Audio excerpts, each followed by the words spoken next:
friends for your next Steamboat vacation. Call us at 879-8000 and ask for your Locals Connection discount. That's 879-8000 or go online to steamboatresorts.com. Steamboat Resorts, the lodging leader. It's time now for your Steamboat Sailor Spotlight on 105.7 KTYV Sports on FM. Hi, my name is Jaden Kemery. I am a junior in SSHS High School. My number is 26. I play wide receiver, and I am a defensive back. I have been playing for 8 years. I also play baseball and used to play basketball. Other sports I do outside of school is I dirt bike and fish quite a bit with my friends River and Cash. I'd like to go to college at Wyoming University and be on their trap and skeet team. In 10 years, I see myself being a civil or mechanical engineer.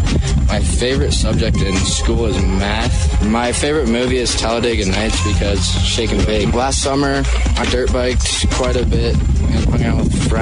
My goal for this season is to be a varsity leader, hopefully start most of the season. My goals for life are to retire early and live a good life. What I will remember most about being a sailor is the way we play as a team and the brotherhood behind it. My name is Jaden Kemery. I am a junior at SSHS, and I'm proud to be a sailor. That was your Steamboat Sailor Spotlight on 105.7 KTYV Sports on FM. Managing local land involves balancing resources such as agriculture, water, and wildlife. I'm Brian Ripley, and I have over 16 years of experience managing ranch resources as your neighbor here in Routt County. I'm the Ranch and Rural Property Specialist for the Paoli Group with the support of Colorado Group Realty. Put your trust in someone that has the practical experience and knowledge to help you with all of your ranch, rural, and equine property needs. I aspire to help you reach all of your real estate goals. I'm Brian Ripley, and you can find me at thepaoligroup.com in the Ranch Division. Hi, I'm PJ Wharton, president of Yampa Valley Bank, Steamboat's only locally owned bank and proud sponsor of the Steamboat High School football broadcasts. Is there a better setting to cheer on your hometown sailors than Gardner Field? Go Sailors! Steamboat High School Athletics, an example of our genuine hometown, Yampa Valley Bank, genuine hometown banking. If you're looking for a better banking experience, walk, or better yet, rush through our doors. Member FDIC and equal housing lender. Go Sailors! Burlette Roofing is a full-service Colorado contractor specializing in damage restoration from roof damage and assisting you in the recovery process following a property damage event. Visit burletteroofing.com for more information and a free consultation. That's BERLET roofing.com. Burlette Roofing is proud to support the Steamboat Sailors football team for the 2019 season. Visit burletteroofing.com for more details. This is Skip Beardorf from Alpine Lumber here in Steamboat Springs. Alpine Lumber is a Colorado company and is committed to being the best supplier of materials and related services to the professional builder and homeowner throughout the Yampa Valley, offering lumber and building materials, hardware, paints, and stains. We are proud to sponsor Steamboat Springs Sailors football this season. Easy to find Alpine Lumber, located on Pine Grove Road past Walgreens. Alpine Lumber, employee owned and operated, contractor's choice, the homeowner's friend. It's time now for your Steamboat Sailor Spotlight on 105.7 KTYV Sports on FM. My name's Hayes. I'm a junior this year. My number's 28, and I play running back and outside linebacker. I've been playing football for about 3 years. Other sports I play, I do wrestling. Outside of school, I'm a bit of a Fortnite god. You know, I like to hang out with my friends. I'm not sure where I'd like to go to college at, but I'd like to go. I don't think I'll play sports in college. In 10 years, I see myself trying to start a successful business. My favorite subject in school is probably math. My favorite movie has got to be Endgame. It's just, everybody loves the Avengers. This summer, I went cliff jumping at Solomon Falls off a 60-footer. My goal this season is just to play as best as I can and, you know, be a good teammate. My goals in life are to start my own business and just be happy and successful. What I remember most about being a sailor is just the camaraderie and everybody's friends on the team. My name's Hayes. I'm a junior, and I'm proud to be a sailor. Yeah! That was your Steamboat Sailor Spotlight on 105.7 KTYV Sports on FM. Greetings, Yampa Valley. For over 25 years, Johnny B. Good's Diner has been your hometown eatery, serving delicious home-cooked food with excellent service and a smile. We have breakfast all day, every day, fast-filling, affordable lunches, enjoyable family dinners, or decadent desserts. It's all here at Johnny B's for a great price. Dine in or carry out 7 days a week from 7 a.m. until close every day of the year. Isn't it time for a meal at Johnny B. Good's Diner, 738 Lincoln, downtown Steamboat Springs? Hi, this is Terry. And this is Phil. From Russell's Auto Salon. At Russell's, we make it easy for you. All you got to do is bring me an email address and a claim number, and I'll take care of the rest. We are proud to support Steamboat Sailors football. Whenever you go on a long trip, it is important to check your vehicle's fluids. Not just oil and brake, but also your windshield wiper fluid, so you can see better. A quick tip so you don't get hit. Russell's Auto Salon, where we always meet by accident. Call us at 970-879-1515. The team of Mountain View Car Wash and Detailing Professionals is proud to be supporting Sailor Sports this season. Whether a basic wash or a full detail, we know that the key to providing you with excellent service is teamwork and attention to detail. So while the Sailors are focusing on cleaning up the competition this season, we'll be focusing on cleaning up your vehicle. With affordable washes and a wide variety of detail services, we have the game plan to fit your budget and needs. We are located at the corner of Highway 40 and Trafalgar Drive. Mountain View Car Wash, where there are no Hail Marys, just awesome touchdown dances. Steamboat Ace is a proud sponsor of the Steamboat Sailors. That's not the only way Ace supports the kids in our community. Hi, Bridget here from Steamboat Ace. We are so proud to be a part of the Steamboat community. It's our priority to support and encourage positive activities and hobbies for our youth. How do you do that? In addition to local scholarships, Ace invites the sailor community to fundraise for their activity or club by providing a great venue and supplies to host a hot dog or bake sale. I love it. Every weekend I can shop at Ace and support a great cause. Steamboat Ace, you're proud to support the Steamboat Sailors shopping place. It's time now for your Steamboat Sailor Spotlight on 105.7 KTYV Sports on FM. My name is Aiden Story, and I am a junior at Steamboat Springs High School. My number is 75, and I play guard and defensive end. I have been playing football since 7th grade. I also like to play lacrosse and hockey. Outside of school and sports, I am involved in link crew, and I'd like to attend college at Montana State. At Montana State, I like to play club lax, and in 10 years, I see myself living my best life and maybe coaching a sport somewhere. My favorite subject in school is probably history because I like learning about how we got here and the stepping stones. And my favorite movie is Super Troopers because they have some sick mustaches and it's a fun time to watch it. And last summer, I went on an 18-hour road trip with my friend River to Indiana, and we reeled in some lunkers at some beautiful lake near where the Cummins engine was made. My goal for this season is to letter in football, and my goals for life are to just live the life I want to and don't let anything hold me back. What I will remember most about being a sailor is all my teammates and how much of a fun time I had. My name is Aiden Story, and I'm a junior at Steamboat Springs High School, and I'm proud to be a sailor. That was your Steamboat Sailor Spotlight on 105.7 KTYV Sports on FM. That was just Hi, I'm PJ Wharton, president of Yampa Valley Bank, Steamboat's only locally owned bank and proud sponsor of the Steamboat High School football broadcasts. Is there a better setting to cheer on your hometown sailors than Gardner Field? Go Sailors! Steamboat High School Athletics, an example of our genuine hometown, Yampa Valley Bank, genuine hometown banking. If you're looking for a better banking experience, walk, or better yet, rush through our doors. Member FDIC, an equal housing lender. Managing local land involves balancing resources such as agriculture, water, and wildlife. I'm Brian Ripley, and I have over 16 years of experience managing ranch resources as your neighbor here in Routt County. I'm the Ranch and Rural Property Specialist for the Paoli Group with the support of Colorado Group Realty. Put your trust in someone that has the practical experience and knowledge to help you with all of your ranch, rural, and equine property needs. I aspire to help you reach all of your real estate goals. I'm Brian Ripley, and you can find me at thepaoligroup.com. in the ranch division. The team at Mountain View Car Wash and Detailing Professionals is proud to be supporting Sailor Sports this season. Whether a basic wash or a full detail, we know that the key to providing you with excellent service is teamwork and attention to detail. So while the Sailors are focusing on cleaning up the competition this season, we'll be focusing on cleaning up your vehicle. With affordable washes and a wide variety of detailed services, we have the game plan to fit your budget and needs. We are located at the corner of Highway 40 and Trafalgar Drive. Mountain View Car Wash, where there are no Hail Marys, just awesome touchdown dances.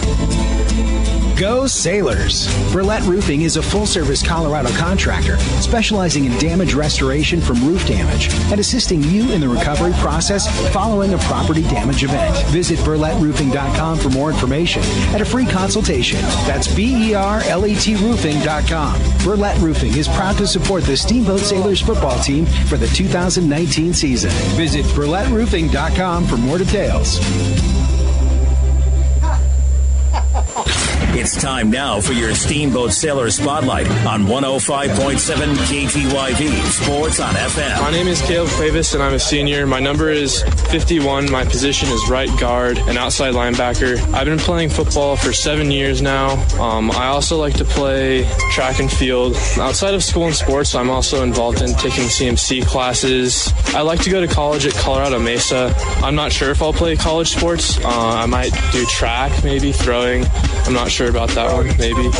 In 10 years, I see myself pursuing in some career, maybe personal training, something like that. My favorite subject in school is history because it always interests me, learning about history.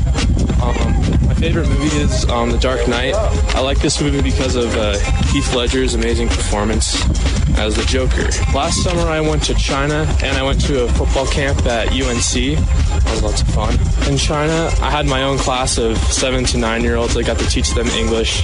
That was great. I got to meet college students there, visit the college there at Renmin University. My goals in life are find something that I love doing and that I'm passionate about. What I'll remember most about being a sailor is we always play our hardest and commit and do well. My name is Caleb Cuevas. I'm a senior, and I'm proud to be a sailor. That was your Steamboat Sailor Spotlight on 105.7 KTYV Sports on FM. Steamboat Sailors football on KTYV Sports on FM is brought to you by Yampa Valley Bank, Alpine Lumber, The Corner Slice, Mountain View Car Wash, Steamboat Ace Hardware, Russell's Auto Salon, Mountain Mattress and Furniture, The Allison Agency with Allstate, Steamboat Resorts by Wyndham Vacation Rentals, and Chris Puckett with the Downtown Edward Jones office. It's time now. Steamboat Sailors football on KTYV Sports on FM at 105.7 and steamboatradio.com. Now let's go to the booth for the call of Steamboat Sailors football. Welcome in, ladies and gentlemen. It's me, Brian Harvey. We are live at Gardner Field, your Steamboat Sailors, getting ready to kick off the 2019 campaign here at beautiful Gardner Field. With me, back in the booth after a little bit of a hiatus. His kids are all grown up now, headed to college, and he thought he'd come back and join me. Mr. Mike Deemer from Johnny B. Good's Kids are going to college at 8 and 11 years old. College, 5th, 6th grade, 3rd grade, whatever. A few more years to saving ahead of me, but yes, you're right. It's a beautiful Friday night. Gardner Field looks absolutely spectacular. It's a great night, great way to kick off the season. Looking forward to it. We got the Star Spangled Banner about to kick off our 2019-2020 season. Let's get her going. And we will here as the teams are lining up, and I am waiting for my computer to connect, which it is being slow. So we're going to turn up the microphones and listen to Mr. Kyle Tallman.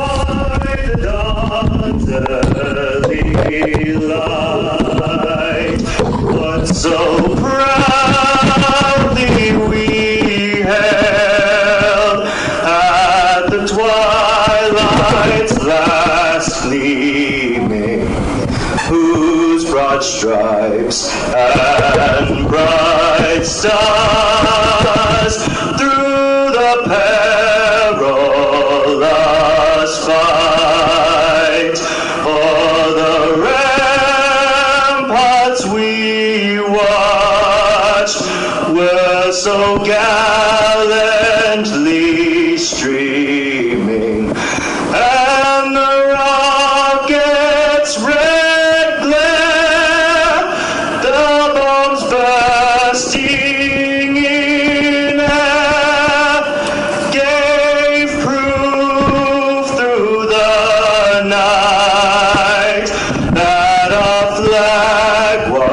was still there. Oh, say does that star-spangled banner yet wave o'er the land of the free and the home of the brave. Holy cow.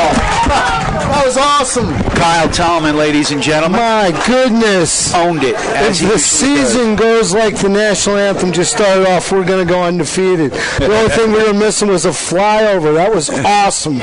Great job, Mr. Tallman. That was amazing. Can you believe he's a senior? Oh, that was amazing. Great job. So he is, we watched him grow up, and I've heard him sing that particular song several times, and I'll tell you what, he just keeps getting better. He does. That was outstanding. What a great way to start the season. But, yeah, let's get to the football end of it. I had the pleasure the other night. I had the offensive line and the quarterbacking trio come into the diner for a little informational dinner. And I was very impressed. A smart group of guys, big, very athletic looking. I think it's the strength of this team this year is going to be the offensive and defensive lines. And that's the first time that's been said in a while. I know I've been gone for a few years, but historically, the line has been a little undersized, been athletic and speedy. But this year, they got athletic, they got speedy, they got smarts, and they got size. So they're going to run this team through the line on both sides of the football. Absolutely. Coach mentioned it in the pregame show. He's got 4 kids on that offensive line over 200 pounds. We haven't seen that pretty much ever. Back in 2009 when we went to the state championship game, you'll remember they'd break the huddle and all the big guys went to the skill positions. Yeah, all the monsters went out to wide receiver. Not this year. Back deep for your Steamboat Sailors, Will Russell. Little squib kick here. Dropped on at the 30. Sailors wisely just fall on the ball and get good field position. Well, you got to know, it's the first kickoff of the season in a full-on game. And, you got to get some jitters out of the way, And the Sailors starting on the 30-yard line, that's a plus of 10 yards no matter how you look at it. So good field position for the offense to start off on. Gideon at quarterback. 2 receivers, one to the right, one to the left, one man in the backfield. Under center is Gideon. The freshman quarterback hands it off inside to Russell. We've got flags flying immediately. Finn Russell over the left side falls for about a yard gain. But the only thing I can guess is, false start. It looked like there was some nerves there. The offensive line was a little jumpy. It's the hardest thing to do. They got to hit each other for a little bit. Get the jitters out of the way because the line was. You could see the boys are amped and are just ready to go. Tough penalty to start. Tough way to start your first offensive play of the season, but that won't be indicative of anything. They just got to get the jitters out. Chris Morris and Finn Russell in the backfield. Receivers wide to the right and left with this sun and the red on black. Not exactly good for my 55-year-old eyes. Gideon back to pass. 3-step drop. Hucks it over the right side. That one's behind his brother, Cole. So we've got Cade and Cole Gideon. Cade, the freshman, starting at quarterback. It's been a long time since we've seen a freshman get a start at quarterback. I think it goes back to about 2005 when we saw one Austin Hinder. I'll tell you what, I told Gabe the other night, he was in for dinner with the offensive line. I said, he looks just like Austin. He looks like a twin brother. Height, size, smile, smarts, everything. Gideon under center. Fakes a handoff. Nice pitch to the outside. That one's read, though, by the Thunderbolts, and we've got some lightning in the backfield. That's going to be dropped for a loss here. And, it's set up, and we've said it before, and I get it. It's the start of the season, but to start with a penalty just automatically puts your offense in a hole. That's just something they have to work hard to avoid. Penalties, obviously turnovers, but penalties are the ones that will just set a team back. So we've got a third down and about 17 to go for the first. 0-0 here in the first quarter. Opening drive here for your Steamboat Sailors. Sailors heading in the wrong direction right now. Trips to the left, one receiver to the right. Back to pass. Gideon's got pressure. Steps up. Throws it over the middle. That one is nearly picked off. I would imagine as a freshman starting here that he's going to be a little jittery, and it's probably going to take him a few series to get comfortable under center. Because he had a receiver open there. He's just got to get his feet set. But like you said, he is a freshman. He's just gotten into the playbook, really, in the last few weeks. Having Diego Effinger, the senior, who is projected, of course, to start, go down with a little bit of a knee injury. We're hoping to see Diego back in the next week or two. Who's punting? Yeah, all right. I thought you may know off. So the Sailors are lining up to punt. That looks like Finn Russell back there again. Jack Tracy. Jack Tracy's going to be punting from about his own 10. Let's hope he can sky one and we get some good downfield coverage. Now, the thing about these manual returners is they are fast. This team is built on speed. They're not big. Fumble. Uh-oh, ball down. Oh, this is going to be really good field position here as it's recovered by the manual Thunderbolts at the Sailors' 15-yard line. So, again, it's what is this so far, the opening part of this game has been predicated on Sailor miscues. The false start, which sets him back, takes him out of there. Because, the coach has a script for plays he wants to start the game off with. When you start with a penalty, it takes you completely off your script, not something you were anticipating. Then the low snap that wasn't handled, it was hard to handle by Tracy. Manuel's got great field position right now. 1st and 10 from the Steamboat Sailors 15. Looks like Steamboat is going to call a timeout here. Yeah, things were just moving too quick on them. And again, what they really have to do is they have to settle down. They have to realize you're at home, okay? You just got to relax, go back to what you've been practicing, and just think about what you're doing. You are tuned to Steamboat Sailors football on KTYV Sports on FM at 105.7. Don't forget, Steamboat Sailors soccer kicks off their season tomorrow against the Rifle Bears. Kickoff's at 11. The broadcast starts at 10:30. Vlad and Chase will have the call of Steamboat Sailors soccer. Now let's hope what the coaches have got to be telling them right now is, guys, you've had a great few weeks of practice, and they really have. I came out a few times. I watched the scrimmage last week. They just have to get them settled down, get into their tempo. Right now, the Sailors are playing on their heels. Manuel from the gun. They've got a man in motion right to left, and we've got a penalty flag on the play. Yeah. So this is a 0-week game, and we're fortunately seeing mistakes on both sides. Well, it's funny. Mike. Both teams started their first offensive series of the season with a false start penalty. So, like I said, the jitters got to be worked out on both sides of the football. All right, Manuel from the 19, inside handoff through the line. Nice run there. Rips up about 5 yards. Gets back to the original line of scrimmage. In on the tackle. Looks like big number 55, Jack Tracy for your Steamboat Sailors. Yeah, Jack I believe he's playing inside linebacker, which is great. Kid's big.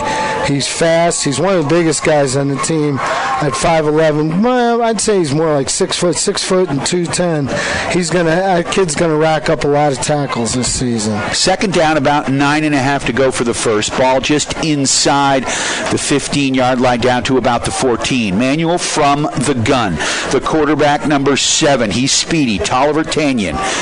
Or Tanyan Tolliver. He got to the outside after taking the snap from the shotgun, rolls off to his left, picks up a few yards. It's going to bring up a 3rd and 5. And again, it's one of the things, one of the coaches I spoke with said one of the Achilles heels for the defense, he likes the speed and he likes the smarts on the defensive side of the football, but he wants them to wrap up better on the tackling. They have to make the tackle on the initial contact, and that's exactly what happened there. They hit the quarterback in the backfield. He was able to break free instead of coming up with a loss, picked up positive yardage. It's going to be 3rd and about 5. 3rd about 4.5. 2 receivers off to the right, 2 to the left. 1 man in the backfield, Tavon Tolliver, the quarterback.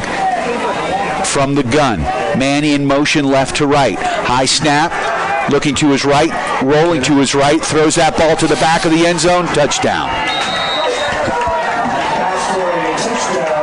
Tank Davis with the reception, and the Manual Thunderbolts on the board, 6-0 here early in first quarter play. And honestly, I think that came down to the time. Quarterback was back there just looking around on the field. You got to get pressure on him.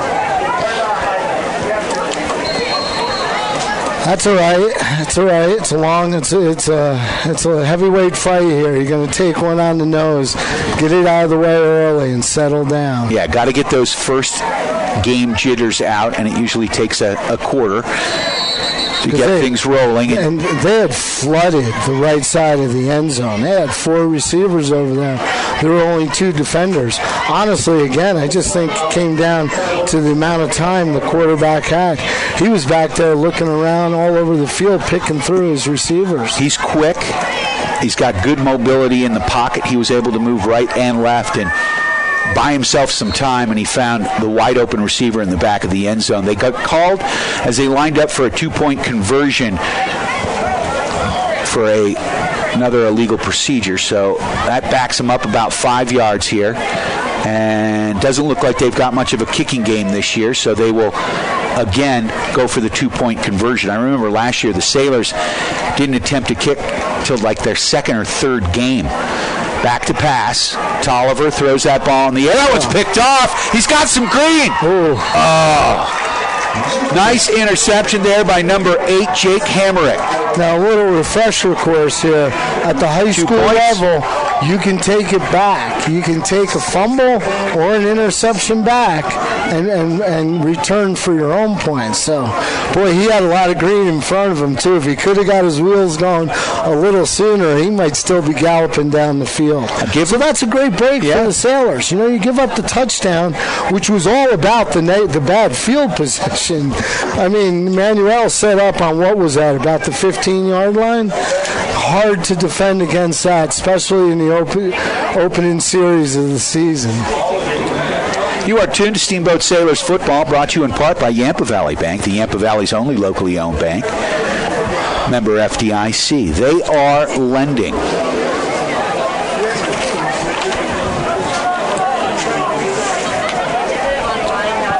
Also like to thank our friends at Alpine Lumber. Employee-owned and operated. Alpine Lumber, the contractor's choice, the homeowner's friend. Steamboat Sailors set to return this kick. This one's a high one. It's going to be fielded. Oh, bounced around, ball down. Oh, that's unfortunate. Tough break. Tough break right now. The Sailors are just getting... Number 88. Or is that 89? Jackson Bell or Beal. Couldn't quite... He came up. The ball hit off. It was a bit of a knuckleball coming down, but you got to be prepared for that. Manuel is flying down the field. I mean, they're just hustling down. And, they were around the ball. There were 5 Sailors standing there looking at it, and there were Thunderbolts flying down, pursuing the ball. The Steamboat's got to wake it up a bit because they just got outplayed to the football there. So Manuel gets the ball back. With excellent field position again. On the fumble return, on the fumble off the kickoff return. The quarterback, number 7, Tavon Tolliver from the gun. He's got a man in motion, and we've got more flags on the field. It might have been delay of game that time. That's the only thing I think I was... Yeah, I was staring right at the line. Nobody was moving. I think they've got orders not to flinch. So that'll march him back 5 yards, so it'll be 1st and 10 on the Sailors' 36-yard line. Thunderbolts moving left to right. They're in white with light blue helmets.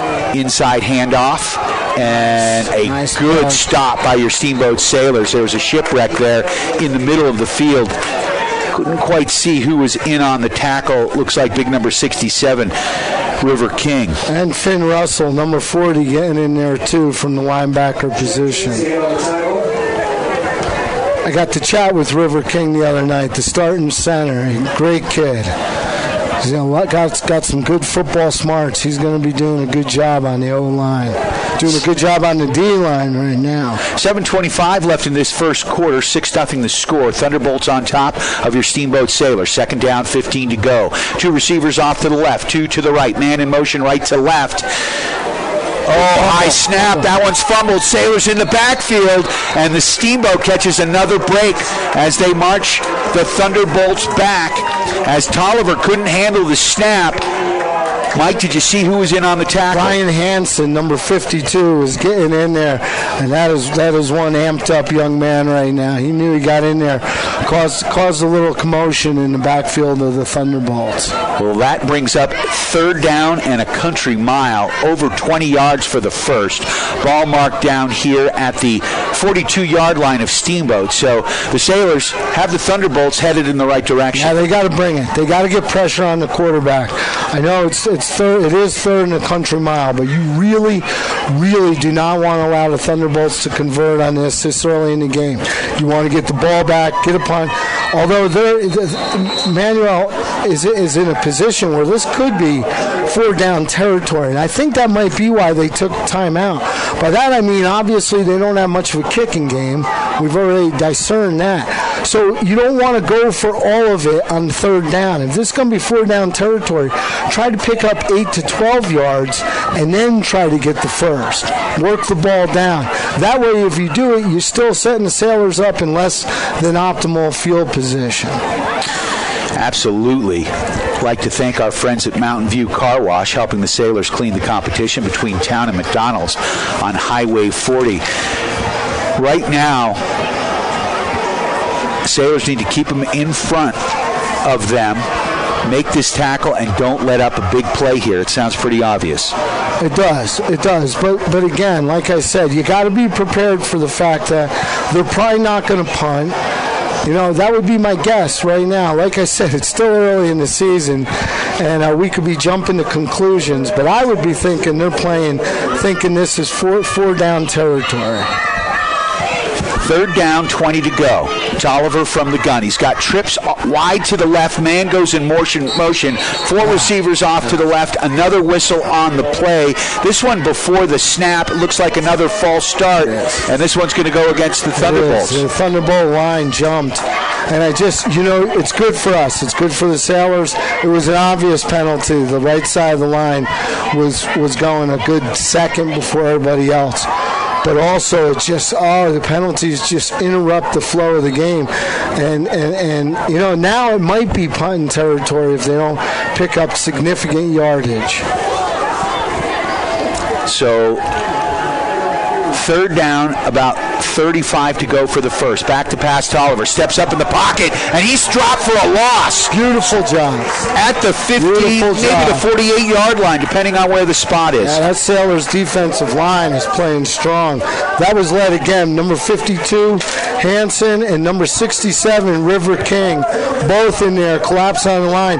The defensive line is tying up the ball carrier, allowing the linebackers to get in and finish off the job. Great job by the Sailors defense. Now again, this is obviously because they didn't pick up anything. This is serious punting territory. You got to always be careful when it's around the midfield stripe for the fake. So punting from about his own 40, fake punt, little Australian thing going on, rolls to his right. That one's fielded at the 30. Once again, Sailors having a hard time catching the ball. So it will be 1st and 10 at their own 25-yard line. Number 10, Cody Mosley, did finally fall on it for your Steamboat Sailors. He got it. But the Sailors, they had some green in front of them. They're going to be setting up. It's not excellent field position. It's not terrible. They're at their own 26. But there was some green ahead of them because of the way the punt kind of play. I don't know. Looked like they were going to fake it, and they realized the Sailors were in pursuit. 5:19 left in this first quarter. Gideon under center. He's got too many in the backfield, and we've got movement unabated to the quarterback. I do. I think that was encroachment by the defense. Now what's going to go against the defense, so the Sailors are going to pick up 10 yards the easy way. Big shout out to our friends at Russell's Auto Salon, your premier full-service auto body shop where you always meet by accident. Sorry about that, Harv. Not to interrupt the ads. No, Travis he'll find you. Yeah, he will. But that was a 5-yard penalty on encroachment. You know, Russell's brings us the collision of the game, and that was a big collision right there. Little fake handoff inside, handoff there. And that's going to pick up about 4 yards. Close to the first down falls, looks like Finn Russell. Yeah, that was nice. That was a nice play up behind the big offensive line. And that was a nice pickup. I believe it was Chris Morris. You are correct. But it was a nice pickup. 4 yards. It's good. That's what the Sailors need here. They need to settle down and get in the rhythm, okay? Remember what you've done in practice for the last 6 weeks. Get into your rhythm. 4:47 left in this first quarter. 2 men in the backfield, receivers to the right and left. Gideon under center, inside handoff. Nice. There's Russell to the outside, bounces it wide. He's got the first down over the 50 to the 40 into manual territory, down at the 38-yard line. 1st and 10 Sailors. And that was a nice job by the Sailors. Really good job by the offensive coordinator calling the plays there, because Manuel had 9 guys in the box, thinking the Sailors were just going to try to bounce it right up the middle or take it right up the middle. Instead, the Sailors faked it up the middle, took it to the right side, got to the outside corner, picked up huge yardage. Great job by the Sailors. Great job on the play calling. Ivan Reynolds, a lone receiver, off to the left. 2 men in the backfield. Gideon back to pass, 3-step drop over the middle, complete. First completion off to the right side. Picked up there is number 13, Ben Schott. Schott looks like he is going to be very close to the first down. It really just depends on the spot. Let's see how they mark this one. Good. Yeah, and that was a great job by Gideon. That time, unlike the first offensive series, you could tell he's settling down. And with each successful play, his confidence is going to grow. That time, he got back in the pocket, set his feet, got the throw off. Excellent job. Receiver to the left is Schott. Looks like Cole Gideon off to the right, inside handoff there to big number 7, Chris Morris. He picks up positive yards. No flag on the play, though. I had a hard time seeing anything that time. False start against the Sailors. How many games do I have to go before I start hacking on the refs? I'd say another quarter or 2. Games? One of my trademarks. What are you talking about? Oh, man. So that's going to bring up a first and about 15 to go for the first. They marked it from the spot of the foul. If they could just work on the penalties, let the other team beat themselves. Get away from the penalties. We got Schott off to the left, Gideon to the right.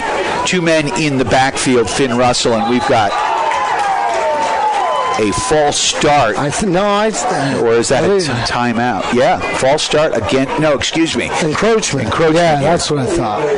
I thought the linebacker got a little too excited and came on the blitz. He just came a little before everybody else. So that brings up a 1st and 10. And what it does negates the last penalty. Sailors are getting lucky here with that. So Gideon wide to the left. His brother, Cade, under center. Freshman, inside handoff. Positive yards for Finn Russell. Finn McMissile making some positive yards there.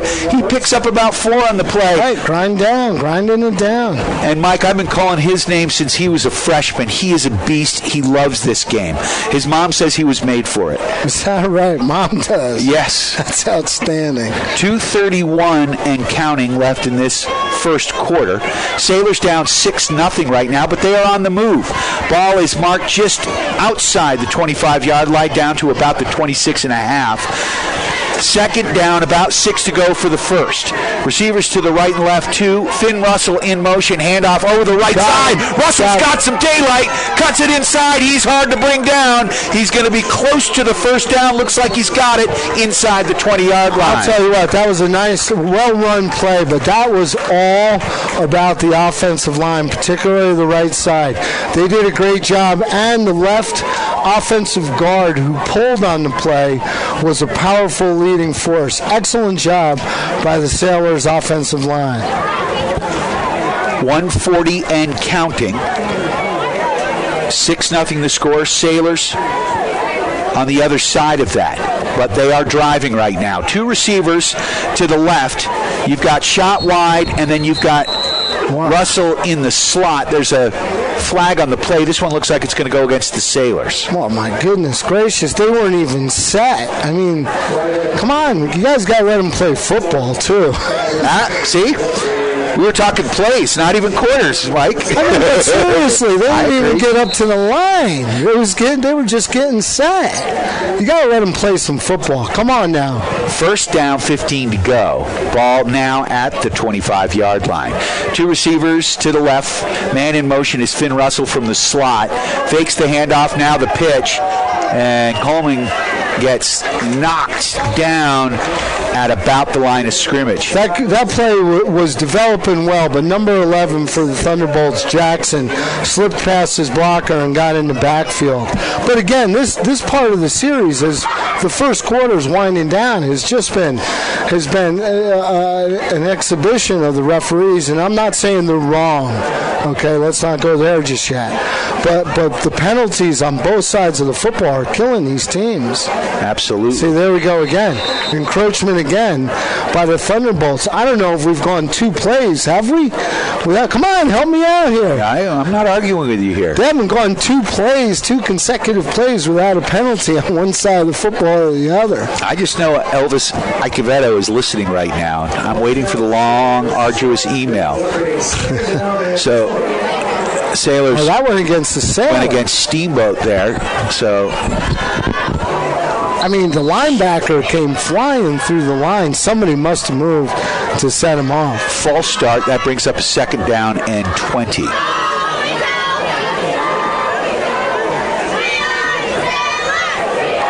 Gideon under center. He's got 2 men in the backfield. They got it again. The offense, the defensive line, for anyone listening, the defensive line is allowed to move so long as you don't go past the line of scrimmage. So they're jumping all over the place. As a result, the Sailors' offensive line, which is still a little over-amped up, is jumping with them. When you get into set position on the offensive line, you cannot move. You have to have the discipline not to follow the lead because the defensive line is going to try to get you to flinch. As a result, the Sailors who are driving down the field are getting backed up methodically here. So that brings up a second down, 25 to go after the Sailors were well in manual territory. A little screen play set up there. That's going to stop the clock with 5 seconds left and bring up a 3rd and 25. The screen was setting up well, but they read it. It was set up well. 3 defenders from the line going after the quarterback. It looked like it was set up good, but the middle linebacker got in the backfield to disrupt the pass itself. And now I'm watching the Thunderbolts are trying to get the Sailors to flinch. They're running up to the line of scrimmage, trying to get the line to move. Back to passes Gideon. He's got some time. Nice throw down the right side. That's complete to his brother. Touchdown! Gideon! Steamboat Sailors on the board. And if that's what we've got to look forward to for the next 4 years, we'll take it. Wow! The freshman's got a cannon. Gideon. That is just a beautiful thing. Some family in town here is celebrating this evening. That was a beautiful play. And I'll tell you again, a lot of you know, everybody who's known me over the years knows I'm a big fan of the line. And he had the time that time. They set him up with just enough time in the pocket to get the long throw down to his brother. He erased all those penalty woes they were having. Well, after letting him down for several illegal procedures, false starts, they made it up to him in a big way. Nice. It looks like it is good. Yeah. Just got over the crossbar. Got a little draft underneath it and lifted it through. Excellent job, Sailors. Excellent job. The Gideon, the G&G connection. G squared, baby. Gotta love it. That was beautiful. So after one quarter of play, your Steamboat Sailors have a 7-6 lead here at Gardner Field. Lots of football left here as we are heading into second quarter play. If you're anywhere near downtown Steamboat Springs, turn on 3rd Street, head up Maple, find yourself a parking space, and come on out and watch. Can I give a shout? Yeah? I know I'm just back on the air, but can I give a shout? My own boy, Charlie Deemer, his 8th birthday today. Woo! Yeah, you know what? Moly. And now, while I'm on that thread, we brought him to the Crooked Key for his birthday. And if it wasn't for him, his brother, and his cousin who were there, I wouldn't be in the booth right now. I'd still be over there trying to figure my way out. You'd be the locked Crooked in. Key is awesome. If you've never done it, let me highly recommend. I know it's a shameless plug, but I highly recommend it. It's a great time. It's a well-run thing, and it's a great thing to do with kids. But anyhow, happy birthday, Charlie Deemer. Daddy loves you. I heard it's pretty fun for adults as well. So 7-6 the score right now. Sailors get on the board just as the quarter ended. Big shout out, of course, to Steamboat Ace Hardware, the helpful place for hardware, plumbing, tools, grills, garden, and more, offering you knowledgeable advice, helpful service, and quality products. So the Sailors set to kick off. Slow start to the first quarter there for both teams. I think the referees are figuring out both teams. This is a 0-week game here. Yeah, I get it. The referees, this is their first game in motion here too, in action. I get it. They're feeling it out too. Heck, we are up here. We step on our tongue a few times before we figure out how to call a game again. But what a great night to do it. It's beautiful here this evening. It certainly is. Finn Russell is going to be doing the kicking. We've got two men back deep. Russell's got a leg. Squibber, though, up the middle. Let's see where it lands. That one deflects off one player. Picked up on the far side there. Over to the right, sweeping across the field. Left to right, he's got some daylight. There's a flag on the play. That was a nice return. Good job on the pursuit by the kicker, number 40 Russell. But I think there was holding on the return team there. Durante Jackson with the return. That was a nice return, but you've got it right. Either a block in the back or a hold. It was holding. So that was holding, and that's huge for the Sailors. But again, both these teams have just been taking body blows, and they're self-inflicted. It's the penalties that have really dictated this game through one quarter of play. And that's tough, boy, for the Thunderbolts. Good return, got him out to midfield, but them holding penalties, it's the worst thing. There's not a coach in football made who just cannot abhor holding penalties. They are the worst. So instead of setting up at the 48-yard line, they're back at their own 20. Tough penalty, but a lucky break for the Sailors.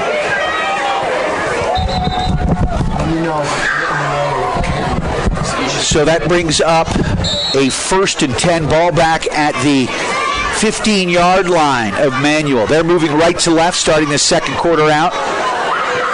So the Steamboat Sailors have the Thunderbolts backed up here. From the gun, the quarterback, Tavon Tolliver. He's got 3 receivers off to the left in tight, 1 receiver wide to the right. Inside handoff. He's got a big hole. That's filled by the Sailors. Nice read on the play. Pick up of maybe 2 yards up the middle. Number 40, Finn Russell, got in there right away. Broke up the play before it could even develop. Great job by the linebacker, number 40, Finn McMissile Russell. Sailors are looking good on defense. They've definitely settled down on defense and are starting to play the way they've practiced the past few weeks. Tolliver from the gun. He's got 1 man in the backfield. That looks like Miles Lejason. And fakes the handoff, inside handoff there to Lejason, and the Sailors do a nice job reading that. Finn Russell in the backfield. Again, he's spending more time in the backfield than the Thunderbolt running backs are right now. He's back there as soon as the play developed, and that time did exactly what he's been coached to do. Wrapped up the ball carrier's legs, took him down for a big loss, going to bring up 3rd and long. This is exactly where the Sailors defense wants to be. I'm loving watching this number 40 Russell play right now. He's what we used to remember. What was his name? Kofer. Reminds me of him. He's a downhill football player. Weston Kofer. Yeah, this guy, number 40, he looks like he's running downhill on every play when he's in pursuit of the ball carrier. Finn McMissile, baby. He's the man. 2 receivers to the right, 2 to the left. Man in motion. And that might have been delay of game. Yeah, it was. That was another delay of game penalty. That's going to set him back another 5 yards. It's going to be 3rd and about 18, I'm guessing.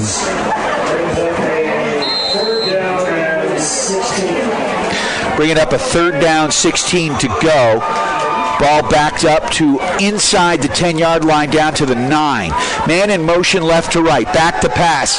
Davon throws that ball over the right side. He's got some room in the flat. Cuts it back inside. Picks up 6 yards. But a good pursuit and a good job by your Steamboat Sailors. You know what? That was a great job by the receiver. He caught the ball, knew he had pursuit coming behind him, stopped and cut back in. But number 52 for the Sailors, Ryan Hansen, who came from the defensive line position to track the ball down, that is something you can't really coach.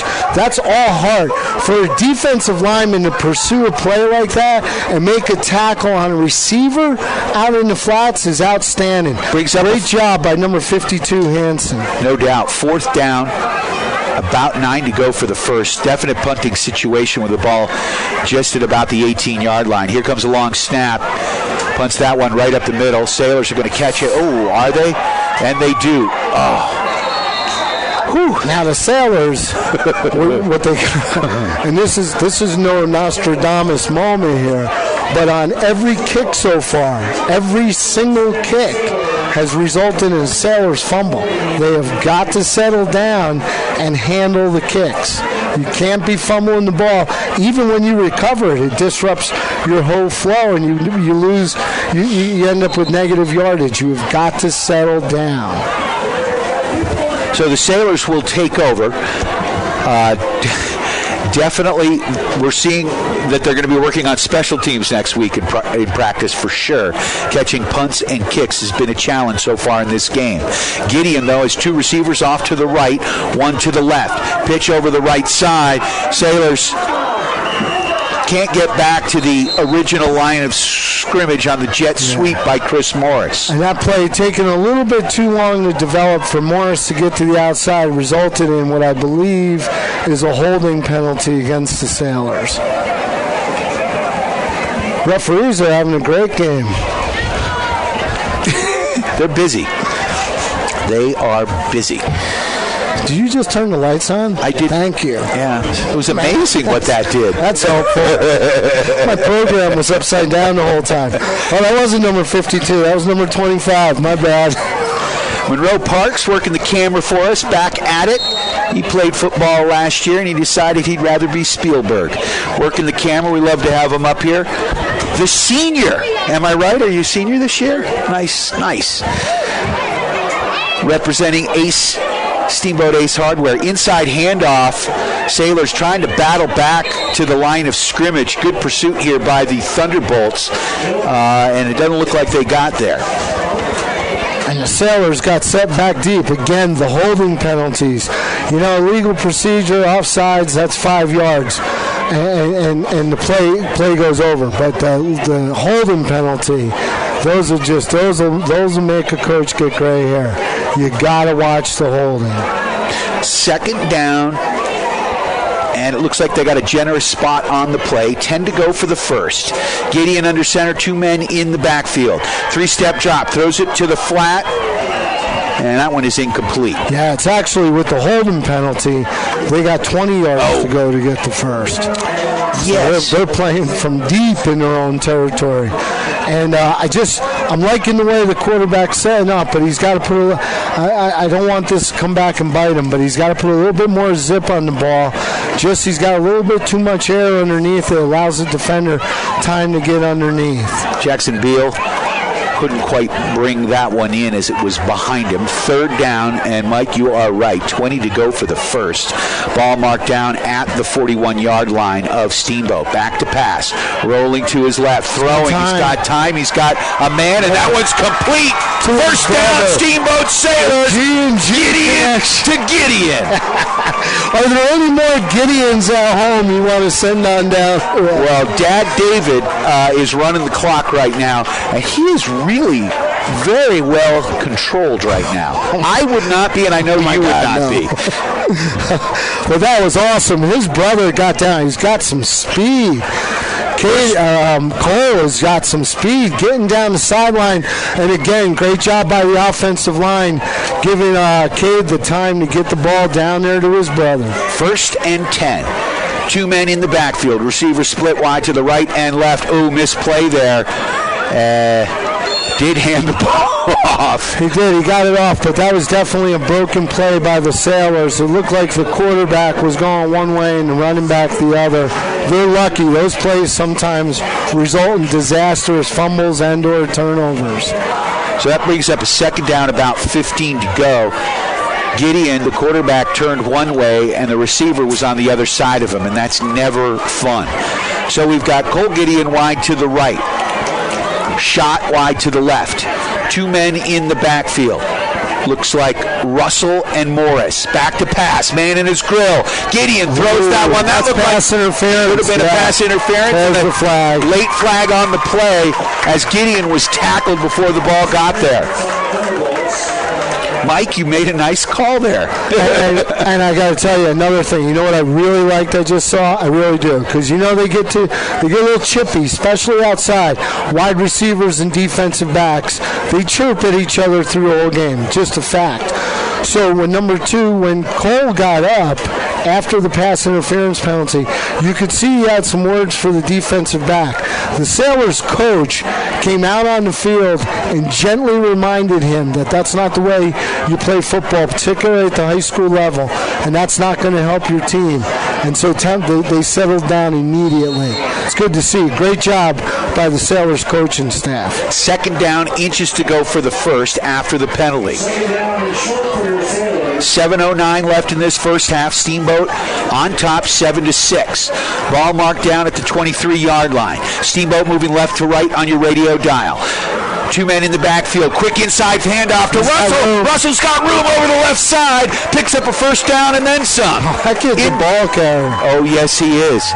He's a football player. His grandparents are listening as we speak if they're not here at the stadium. I want to say Missouri is where they hail from, at least on one side of the family. Finland on the other. So first down. Missouri and Finland, that old combo. Absolutely. It's going to bring up a 1st and goal from the 8-yard line. Russell picks up about 20 yards on the carry. I'd be thinking of putting the ball in number 40's hands a few more times. Seems to be successful. Morris, the lone back. 2 men to the right. Russell in the slot. Inside handoff. He's going to make Morris picks up positive yards. He's down to the goal line. No signal, so it's going to be 2nd down, goal to goal from about the half-yard line. Great job, though, but I'll tell you what. The offensive line opened up, starting with my guy River King there, right over center. I could have run down there to at least the, close. But a great job there. Offensive line opening up holes for number 7, Chris Morris. 2 men in the backfield. Receiver to the right, 1 to the left. Another inside handoff, and the Sailors are close. Did they get it? They got it. It's a touchdown. Touchdown, Steamboat. Was that Morris or Russell? Well, there's a conference going on. Well, No, they're putting them down on literally. Really? Our coaches up here in the booth aren't exactly appreciative of the call. The line's been on the far left side, signaled touchdown. Right, and got overturned, and now they're moving the ball. They're calling a penalty? Oh, what kind of penalty? Oh, come on. What is the penalty?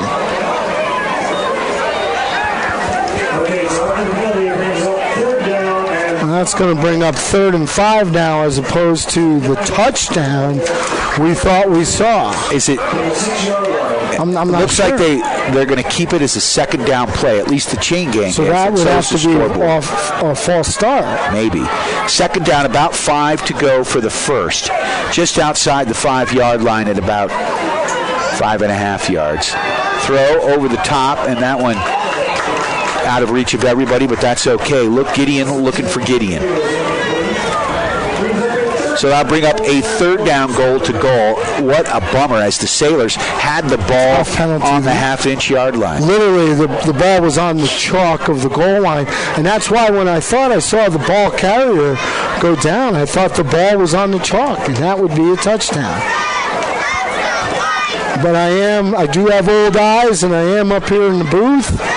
What do you say? I'm looking at the camera. He said it was a touchdown. Yeah. It was a touchdown. They're going to get it back there as Manuel jumped.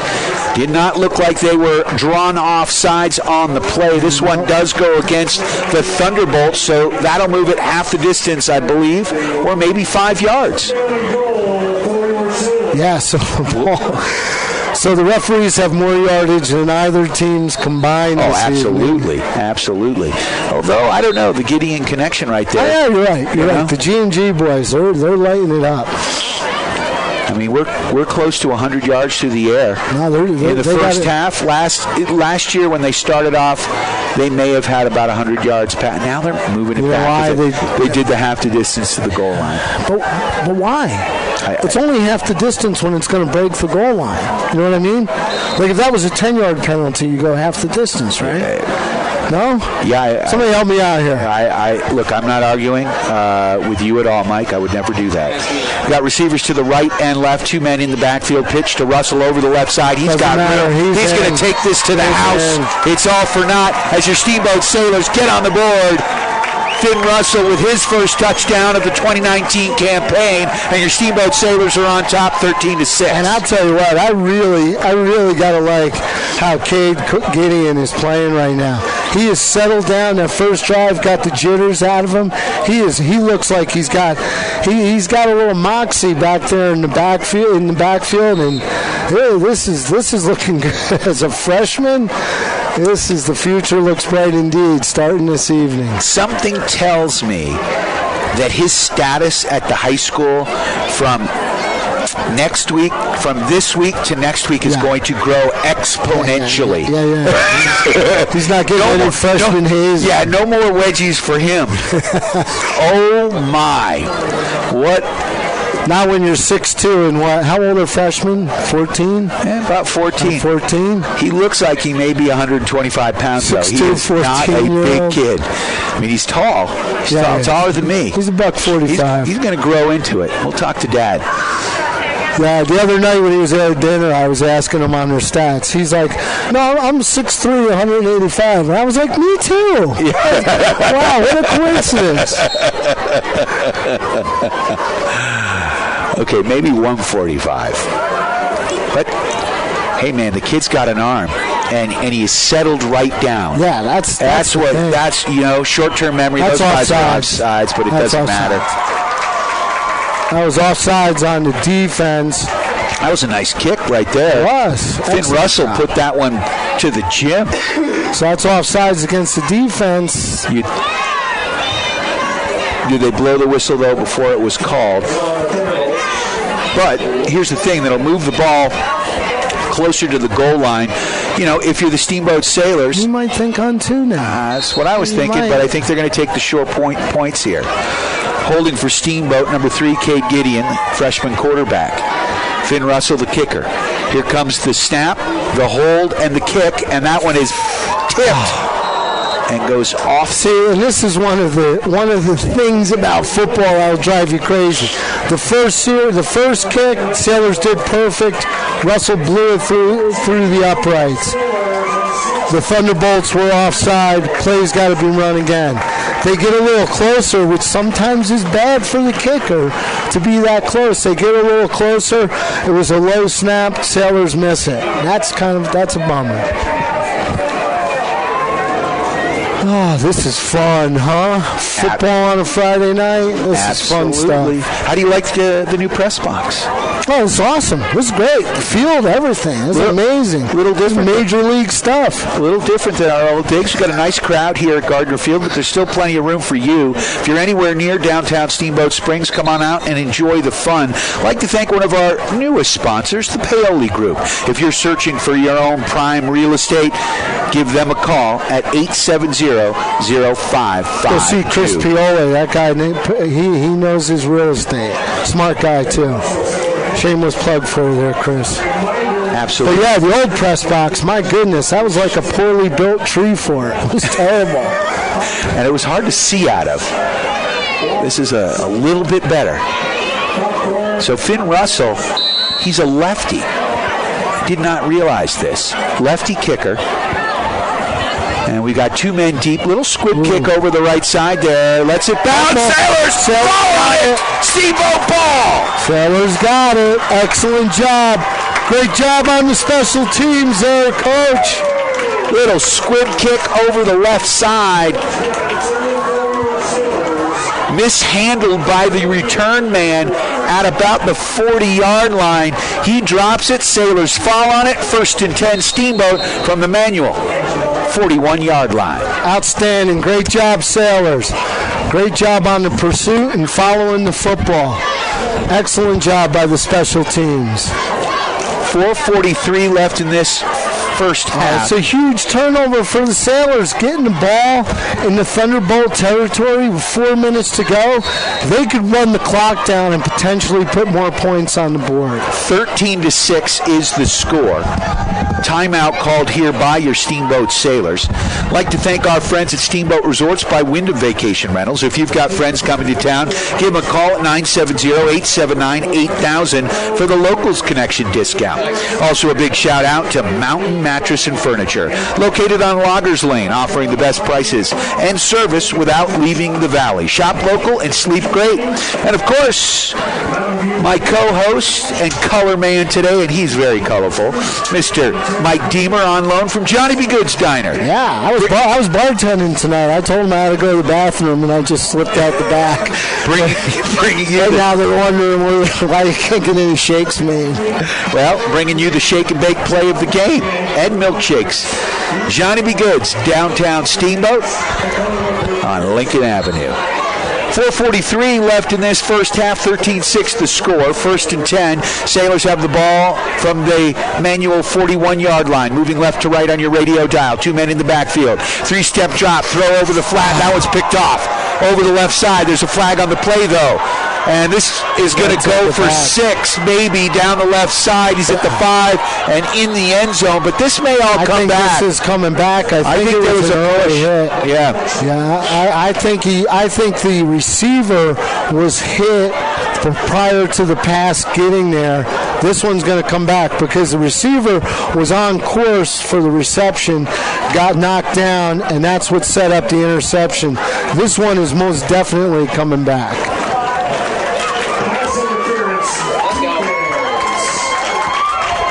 Huge play. And I know you could say, if you're a Thunderbolt fan, you could say, whoa, come on, that's a tough one. That really turns the game around. But when the receiver is running a pattern and gets creamed before the ball gets to him, that's clearly pass interference. That set it up. There were 2 defenders. One of them hit the receiver. The other one was standing there to pick the ball off. Hence the obvious reason why it's coming back. Well, we've got a timeout here as we reset the clock. Sailors are going to have great field position. I'd like to thank Luke Burlett and Burlett Roofing, full-service contractor specializing in damage restoration from roof damage. Visit them online at burlettroofing.com. Sailors have it 1st and 10 at the 26-yard line, moving left to right on your radio dial. Sailors in red with hard-to-read red numbers. Black with hard-to-read red numbers. A little easier to see the visiting team, who is in all white Blue numbers, trim, looking a little bit like the Detroit Lions. That was mean. Receivers to the left and right, man in motion, handoff to Russell on the sweep, picks it up, cuts it inside, positive yards, about 5-6 on the play. Wow, great job. 6-yard pickup, going up the middle like that. Really getting a good job. The offensive line has been very impressive tonight. But number 40, Russell, that guy's playing. He's playing to win this evening. He's good to watch. His teammates are feeding off his enthusiasm and his obvious skill. And you could see the whole team is starting. Early in the game, they were playing on their heels. Not so much anymore. They're playing downhill. 2nd and 4. Receivers to the right and left. 2 men in the backfield. Gideon off to the right. Handoff inside. That's to Morris. Morris cuts it up. He's got a first down to the 11-yard line. That was a great job. A delayed handoff where Morris was kind of stood up in the backfield. Then he took and they pulled the right guard, brought him over to the left side of the line, and great job by number 7, Morris, picking up excellent yardage in the first down. So 1st and 10 for your Steamboat Sailors. They can get a first down without scoring. Ball marked down to the 13-yard line of Manual. Sailors moving left to right. 2:56 and counting left in this first half. Sailors on top 13-6. Receivers to the right and left. Sailors on the left hash mark. 2 men in the backfield. That's Morris and Russell. Power formation here. Gideon under center. Oh, inside handoff to Russell. Had me fooled on the play. He picks up 5 on it. Boy, real quick, great job on the connection. With 2.5 minutes left, you got to figure the Sailors are going to keep the ball on the ground. Grind it down. The running game and the line are doing a great job. You can run out. Basically, you can run out this first half. Certainly get down to the 2 minutes and see if you can't put a touchdown on the board. 2nd down, 5 to go. 2 men in the backfield. Receivers to the right and left. Pitch over the right side there. That's Morris. He's got room. Gets the first down. Knocked down just in front of the goal line, down to about the 2. And that's, you know what? That's exactly what the coaches wanted. Because with 2:04 left, instead of getting a touchdown, he got down to about the 1 or 2 yard line. Going to be able to use up a little bit more of the clock. Great job by the Sailors, and a great job by the Sailors coach and staff calling the plays. And number 7, Morris, he's starting to come into the game too. He's playing a heck of a football game. 2 men in the backfield, Morris and Russell. Receivers in tight. 1 receiver off to the right is Gideon. Inside handoff, touchdown, Russell. 2nd touchdown of the night for Finn McMissile. And he went in about standing up. That was a great job. Again, I don't want to get carried away, but the Sailors' offensive line is playing lights out. In particular, that time, number 55, Jack Tracy, had a pancake block out there. That kid's playing like a man. You know, after the first quarter jitters, it looks like a different football team out there. It really does. They're settling down. They're playing some good football right now. 19-6 the score. Sailors looking to make it 20-6 with the extra point. Here comes the snap and the hold. They're offsides once again. Yeah, they came from the outside. Number 26 for the Thunderbolts came maybe a minute or two too soon. He was in the backfield before the snap got there. And I don't know, you got to develop your kicking game. You want to win football games, you got to be able to kick. But I don't know. I think with a penalty and having missed the last extra point, I don't see why you don't go for 2 right now. With Russell in the backfield? Sure. Russell, Morris, and the way the quarterback right now, Gideon's playing, I don't see why you don't go for 2. Other than you want to practice your extra point. Exactly. It is a 0-week game, not a whole lot of games on the slate. Moffat County, the Bulldogs are idle this week. They'll be in action next week. I think they head to Summit County to take on the Summit County Tigers. And the Sailors are. They're going to go for a 2-point conversion here.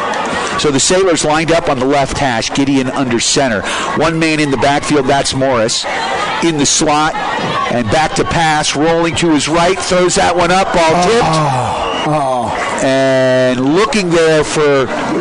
He was looking for number 40, Russell, I believe. No, that was his brother, number 2. Yeah, he was going for his brother Gideon. And Russell was in the back of the end zone. But that's okay. I get it. You know what? You got to practice those plays well. You got a freshman quarterback. I'm just a little surprised they were on the far left hash mark, and they took that play all the way over to the right side. Well-designed play, but, I would have just handed it to Russell. But I think. But you got to develop, like you said.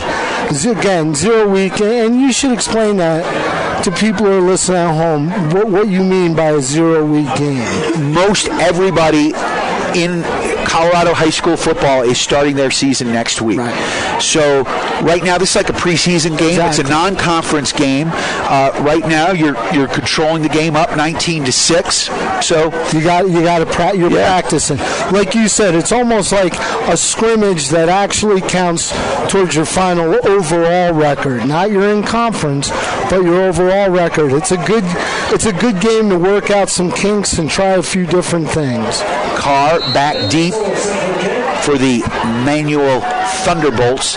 Russell with the kick. Another squibber over the right side. Ball bouncing around, and it looks like Manual comes up with it. The Sailors getting a little greedy there. They went to the well again. They almost came up with a bucket of water because that was close. That ball bounced around a couple times, but the Thunderbolts came up with it. Going to set them up a good field position with 1:38 to go. Let's see if the Sailors defense can buckle down and hold them here. I'll tell you, the way the line's been playing and the linebackers, I'm not taking anything away from the defensive backs. I just haven't had the opportunity to really see too much. The line and the linebackers for the Sailors defense have been controlling the tempo of the game on their side of the ball. Sailors have taken it to the bank 3 times. So when you need to take it to the bank, take it to Yampa Valley Bank. The Yampa Valley's only locally owned bank, member FDIC. They are lending. Right, Mike? This is big. This is really big for the Sailors. If they can hold them with 1:38 left. Huge.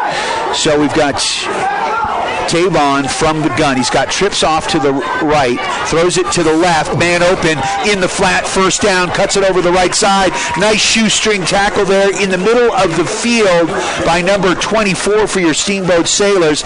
That's Brody Bosick. And that was obvious. The Sailors brought the right side blitz, left the flat open. Receiver was able to get open and pick up great yardage. 1st and 10 for the Manual Thunderbolts. Thunderbolts at the 39-yard line of Steamboat. Inside handoff. No. Quarterback keep. Tavon rolls to his right, and the Sailors read it. Ball down. And a nice tackle there by a flotilla of Sailors. Split second away from being another false start penalty. They got the snap just as the right side of the offensive line was moving. Great job in pursuit by the Sailors' defensive line. Clock ticking here with 1 minute left.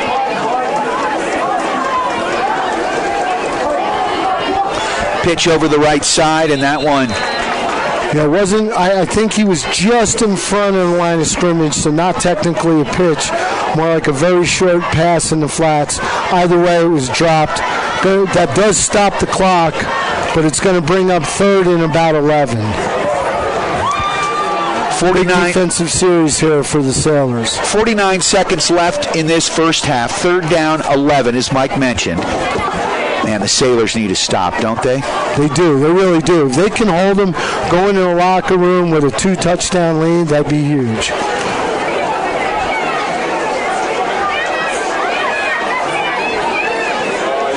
Got a big crowd here tonight. A lot of folks still filing in. Almost the entire high school in attendance. Inside handoff, right up the gut. Still on his feet. Number 25 rolls off to his right. Still bouncing. Gets the first down to the 22-yard line. Nice run from Miles Lejason. And again, that was an example of what I was talking about. I don't know if he got out of bounds or if they called a timeout. I think he got out of bounds.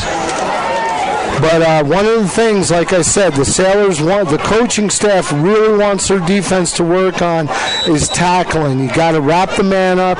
You got to take him down. Tank Davis wide to the left. He's dangerous with the ball. Tavon, the quarterback from the gun. He's got one man in the backfield, back to pass. He's got a little bit of pressure. Steps up in the pocket. Ball down. Ball still down. And it looks like it's recovered there by the Thunderbolts. And they picked up maybe 2 yards on the play. Now, do they stop the clock because it was a fumble?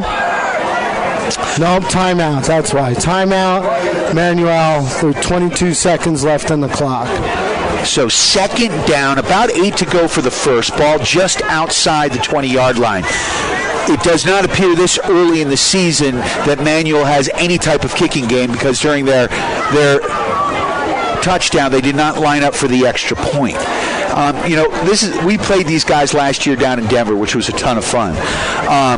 But at that point in the Sailor season, because Gardner Field was being constructed, the Sailors hadn't played on a field with lines on it, let alone goalposts. No lines, no goalposts. So the Sailors, way ahead of where they were last year, they didn't even attempt a kick last year, or a kick, a field goal, obviously an extra point, nothing. No, this is a seminal moment for the defense. 20 seconds left, clock's ticking. Got to hold him here, Back boys. to pass, Tavon, receivers to the right and left, steps up, he's got room, he's quick, better do something here, don't let him get to the outside, and he does. Touchdown, Manuel. And again, there's 3 Sailors on the turf in his wake. That is really something they got to watch. They have got to make the tackles there. Giving up a touchdown with 6 seconds left is kind of a tough break. Now, obviously, you're going in the locker room, you got to lead. There's nothing to hang your head about, but unfortunately, that's very difficult to do when you give up the touchdown with just a few seconds left, especially a cheap touchdown like that. He just ran through the defense, and missed tackles was the call to order there. So 6 seconds left, 19-12 the score. Manuel going for the 2-point conversion. Davon, one man in the backfield. That's big number 25, Miles Leisure, and he takes the ball up the middle. Sailors read this, and a nice tackle right up the gut. Looked like Finn Russell got in there. Several players in on the play. Yeah, that was an excellent job. Jack Tracy got in there and really wrapped him up, stood him up, waited for his teammates to come in and make the hit. But what the Sailors got to do is defensively, they got to watch when the ball carrier gets to the outside, gets in the flats, they got to be able to make the tackles. 6 seconds left. You are tuned to KTYV Sports on FM at 105.7. Understand we're having some issues with the sound on the stream, over-modulating a little bit. That may be because we're two excitable boys up here and we're screaming our heads off. I've been accused of over-modulating a lot. 19-12 the score. Sailors on top. Set to return for your Steamboat Sailors. Number 10 back deep. That's Cody Mousley. Also back there, I think that shot on the other side. Numbers are ridiculous. Now, is it Daniel Raper, perhaps? Tanner's brother? 6 seniors on the team, relatively young, but we've gone to battle with 1 or 2. Yeah, no, there's no doubt. It's nice to see a good mix out there. 49 kids on the roster, varsity and JV. Love to see a lot of black shirts on the sideline right now for your Steamboat Sailors. 6 seconds left in this first half. Sailors on top, 19-12 if you're just joining us. Thanks so much to Alpine Lumber. Employee owned and operated, the contractor's choice and the homeowner's friend. Easy to find on the other side of the tracks from Walgreens. Here comes the kick. Thunderbolts kick it right up the gut. That one's fielded at the 25-yard line. And the Sailors will get it 1st and 10 with 5 seconds left in this first half. Not bad calls. They've had some return jitters this evening. That's not a bad idea to get the ball. Take it down. I think you'll probably see him take a knee with 5 seconds left. Take a 19-12 lead into the locker room. Jackson Beal.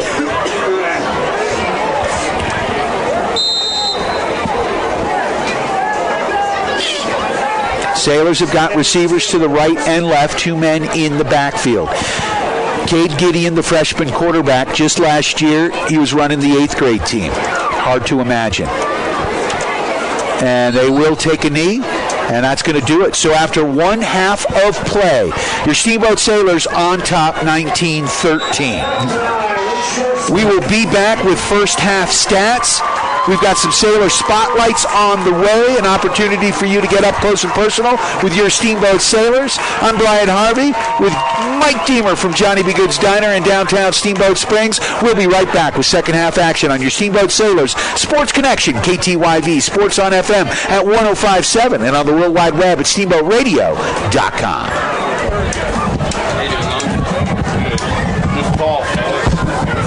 Getting there. We'll figure it out. I wish I could see the numbers better. Why don't you open this up? I don't think it does. I noticed over there it doesn't either. They have one screen. That one's open. In the middle? Yeah. Is that what it is? They suck. They do. We almost broke one taking it out. Is that right? Yeah. Well, I don't work here. I could probably take one out and not really worry about it. Steamboat Sailors football. Yeah. And you know, the radio station's got my back. 96.9. Steamboat Ace Hall. What's that? No, 105.7. You want to take the screen out? I don't know. Yeah, reach your arm up. Pull this down. Steamboat Sailors football on KTYV Sports at 105.7. Dude. SteamboatRadio.com. Hi, I'm PJ Ward, president of Yampa Valley Bank. Hold on. We gotta get this screen out of here. It's dirty. We can't see it.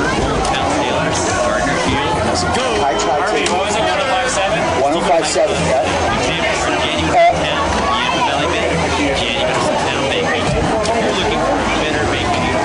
See, I think that it's. I think that there's a ridge. So maybe lift and push. Did you break it? It's alright, we'll just keep making it up. No, we're trying to get it out. Frank, how are you, bud? Good, how are you? How's that shoulder? Hi, guys. Calvin, how are you, bud? Pull the top and it's come out. Yeah, we pulled the tabs down, but it comes in. It doesn't go right.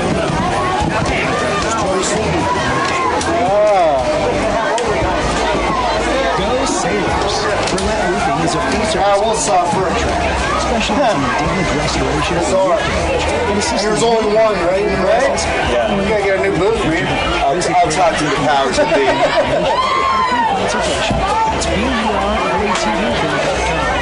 It's First game, you gotta work the kick out. All of us. All of us. Visit BurletteRoofing.com. Managing local land involves balancing resources such as agriculture, water, and wildlife. I'm Brian Ripley, and I have over 16 years of experience managing ranch resources as your neighbor here in Alabama. I'm a ranch and rural property specialist for the Paoli Group with the support of Colorado Group Realty. Put your trust in someone that has the practical experience and knowledge to help you with all of your ranch, rural, and equine property needs. I aspire to help you reach all of your real estate goals. I'm Brian Ripley, and you can find me at thepaoligroup.com in the ranch division.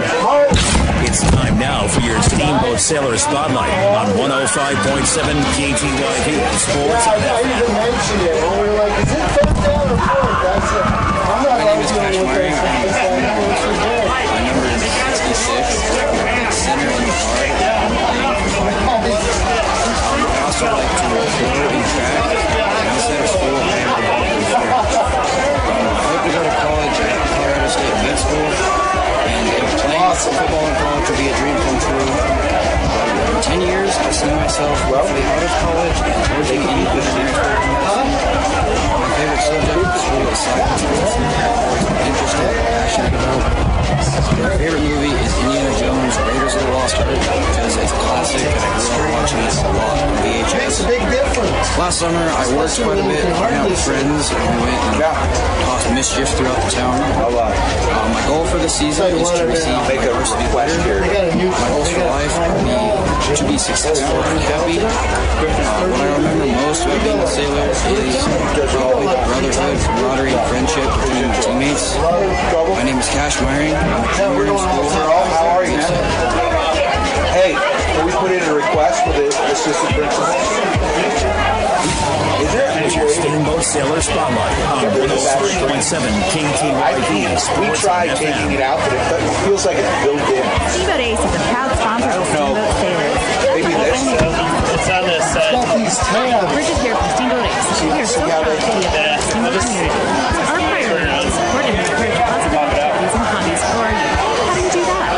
In addition to local scholarships, ACE invites the sailor community to fundraise for their activity or club by providing a great venue and supplies to host a hot dog or bake sale. I love it. Every weekend I can shop at Ace and support your cause. Steamboat Ace. Steamboat Sailor. Half hour, you go right down one station. This is Phil.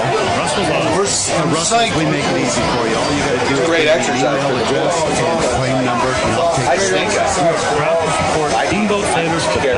Whenever you go on a long trip, it is important to check your vehicle's fluid.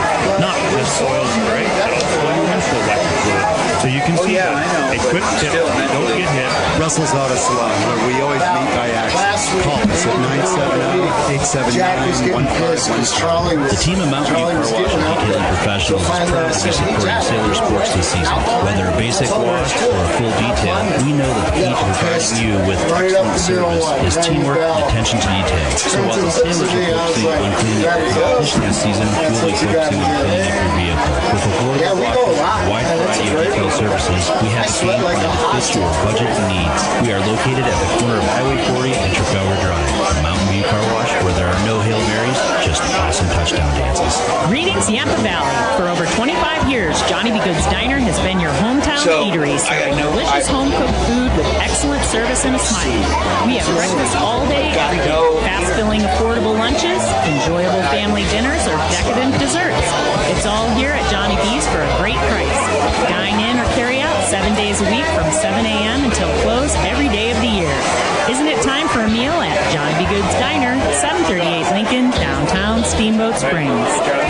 It's time now for your Steamboat Sailor Spotlight on 105.7 KTYV Sports on FM. My name is Chris. I'm a junior in high school. I'm number 7. I'm a running back. I played football for 3 years. I also like to play track. Outside of school sports, I also work at the Boys Sports Club. I would like to go to college, but I'm There's a tab here. Hopefully in college, I like to play football and track. Feels like there's in 10 years I see myself either being football star. My favorite subject in school is history. There's like this. My favorite movie is Endgame. The reason I like Endgame because it has a lot of drama and action. There we go. Now we're cooking with gas. And also, I visit some family. Thank you, sir. No problem. For the season to get a lot of touchdowns. My goal in life is to be a successful man. What I remember most about being a sailor is the brotherhood and the positivity that the team gives. And there's support. I'm a junior in university. Would you do me a favor? Yes. Take a picture of me. Sitting in this KTYV Sports on high school. This kid was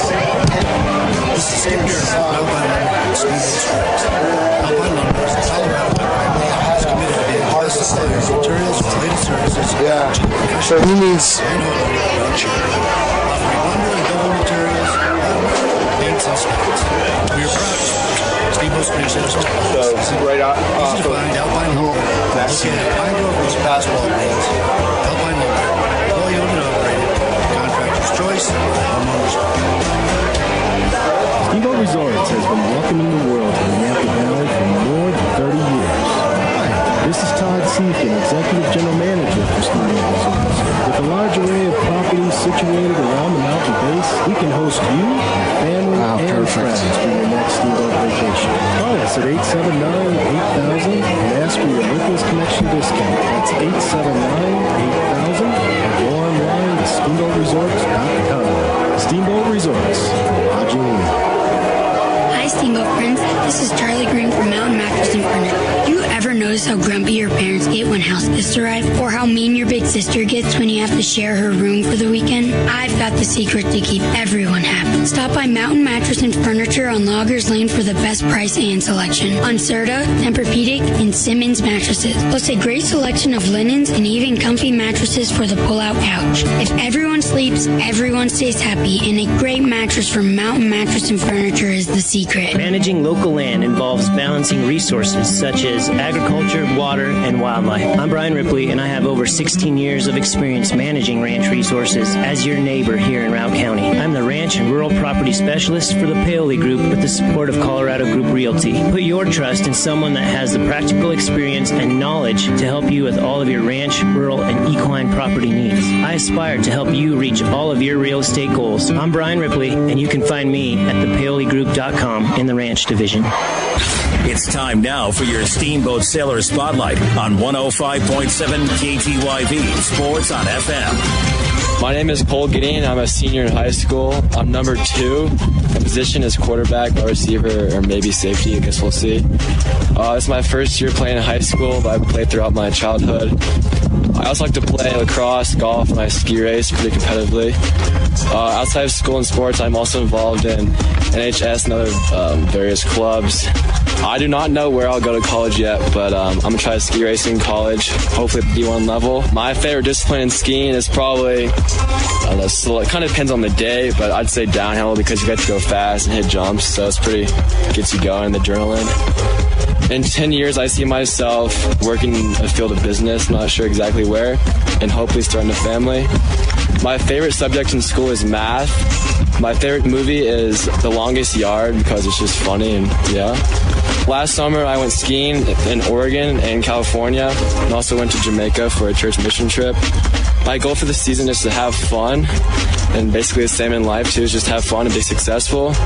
What I remember most about being a sailor is the brotherhood that we have and the time in the locker room. My name is Cole Gideon. I'm a senior, and I'm proud to be a sailor.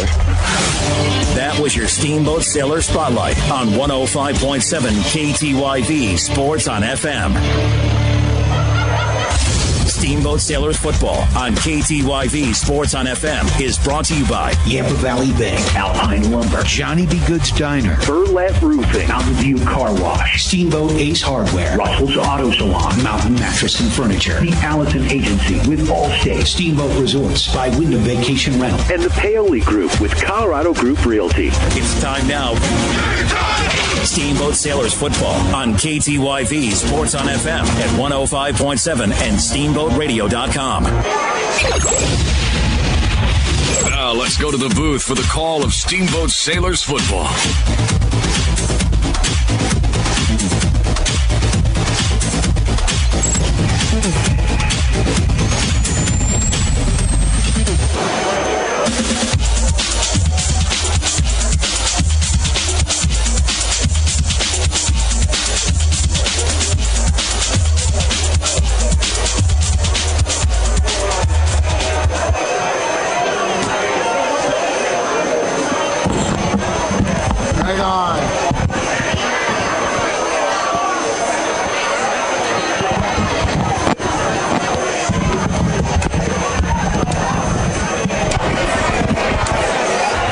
We are back live here at Gardner Field. Brian Harvey, and of course, Mr. Mike Deemer, as Steamboat Sailors Football, after one half of play, have a 19-12 lead.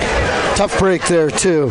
The Sailors do. They went in the locker room with a 1-touchdown lead, but you know they really wanted that 2 touchdowns. Manuel got a bit of lucky. It's hard to say luck when you're out there on the football field, but a touchdown with only 6 seconds left to go in the first half. Tough break for the Sailors. I know they wanted to have a little bit bigger lead going in the locker room, but let's say the defense is playing good. I think they just were thinking they were in the locker room a little sooner than they were, and I think it kind of hurt them there on that last series. However, they are in the locker room. They're working out the kinks, like you said a few times now. This is a 0-week game. It's a great time for both teams. the game has been dictated by penalty after penalty. I don't think we saw one drive without several penalties called on both sides of the football. So obviously that's something the coaches are going to work at, especially when most of the penalties were of the false start and offside variety. That's just jitters and nerves getting into you. You know, it's not so much a breakdown on their athletic ability or how they're playing the game. It's just they're a little bit overamped and trying to get into the play before it's actually happening. Yeah, and we saw this last year. Again, the Sailors, this is a good 0-week game for them because conference play can get pretty hard, especially when you're playing the likes of Palisade and a few other teams on the schedule. Battle Mountain looks like they could be real good once again last year, as they were last year. And so it's one of those things where your Steamboat Sailors, they're learning as they go, and the way they looked in the first quarter was a little scary. Second quarter, they looked a little better. No, they did. I expect a lot of improvement here in the third quarter, and hopefully we can have a few less penalties called against us. Well, I tell you what, historically, now this is the start of a new season, but historically the Sailors coaching staff has been renowned for getting into the locker room at the half, settling their team down, making adjustments, pointing out where the deficiencies are, pointing out where their strengths are, and capitalizing on that. They've always done a good job in the locker room. The Sailors have usually come out and played better in the second half. We'll see if that transpires here. A couple things, what they really got to do, again, you know, not to belay the point or to overstate it, but they got to cut back on the penalties. You just hurt your own team. You got to work on the penalties. Another thing they need to work on is miscues. Several fumbles, maybe a half dozen throughout the course of the game, maybe a little less, 4 to 6. I'm not sure on the actual statistic, but far too many to have in one half of football. Whether you turn the ball over or not, the fumble just destroys the flow of your series. And they really got to work on the special teams. You're getting the opportunity. They left about 50 yards in open green on the field today because of fumbling and miscues on the kick returns and the punt returns. They got to work on that. And I'm sure, again, I'm no genius up here in the booth. That can be testified by several people. The coaches, if I'm seeing it, the coaches are seeing it, and you know it's something that they're going to be addressing at the half. Well, the Steamboat Sailors making their way out of the locker room and onto the field. You can hear the hometown crowd. Got a nice crowd here. The student section is full. Great thing about these bleachers is they're a lot closer to the field and the track, and it is just an awesome place to view a game right now. It really is. The student section, as you just alluded to, is just packed with kids, and they are having a ball. They are down there, they're dancing, they're singing, they're having as much fun as the players, and that's great to see. Friday night in small town Americana, you got to love it, baby. Football is on, the season is starting. Well, your Steamboat Sailors, we saw some good stuff in the first half. 2 touchdowns on the ground from Finn Russell and 1 in the air from Cade Gideon throwing to his brother Cole. And the Gideon to Gideon connection is a nice one. It is, the G&G connection. Those two obviously been throwing the ball to each other. It's great to see. And hopefully they can connect a bit more tonight. Oh, we know each other. I just saw your mom.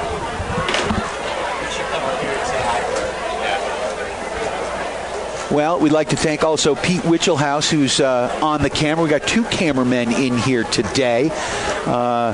Monroe doing the filming for the coaches and the high school. And we've got Pete Wichelhouse here operating the camera. Pete Wichelhouse for us. Got a brother named Luke? Yep. I've signed paychecks for that kid. The Wichelhouse. Tell your brother I said hello. Well, and Susan Peterson was looking for someone to juggle something. You guys, don't you do magic? I know you're magic with the Rubik's Cube. Yeah.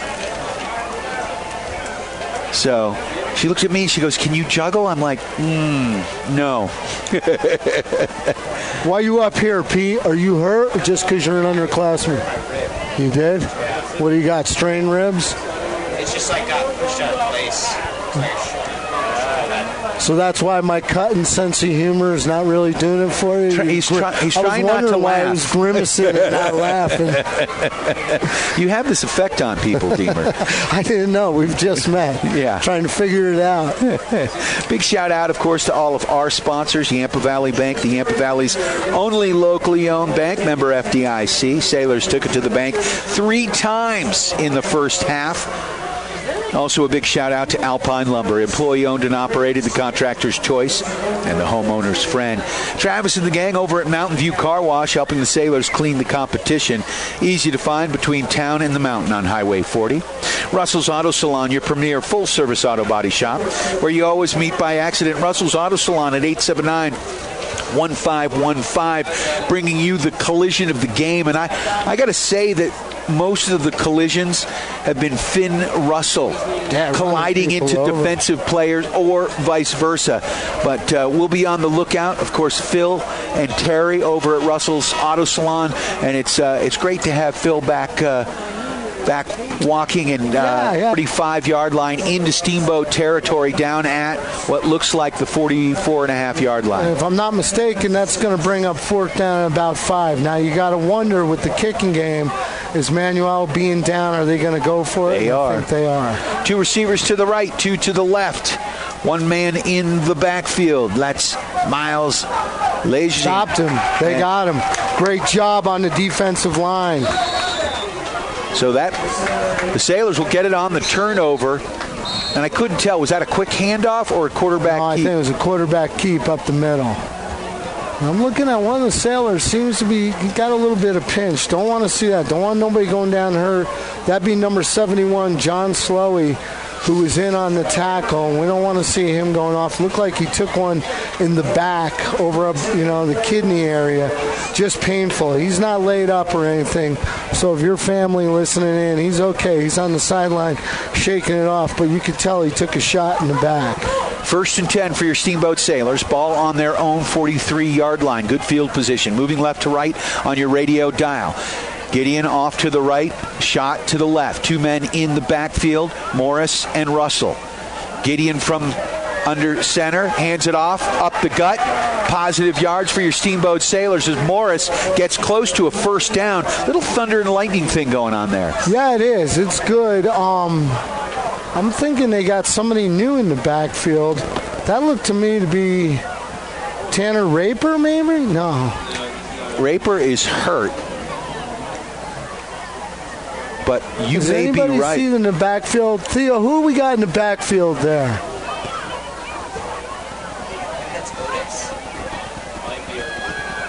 So handoff over the right side. Sailors get positive yard, over the left yard. Folks. It's just some of these numbers are They're so hard impossible to pick to read. up. And we do have somebody new in the backfield who's really giving them a bit of a spark there.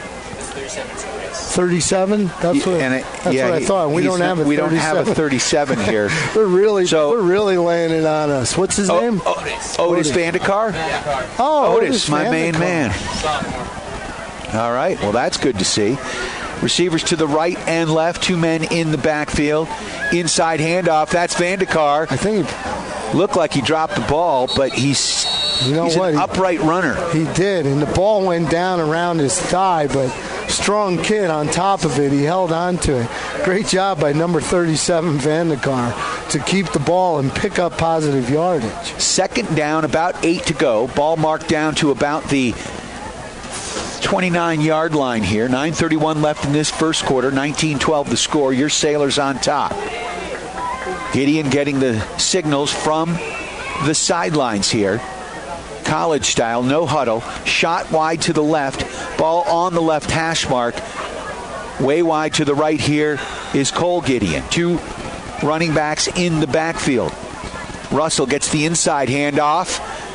positive yards, picks up 5 or 6. He's going to be close to a first down. He is. They've been going off the left side of that offensive line.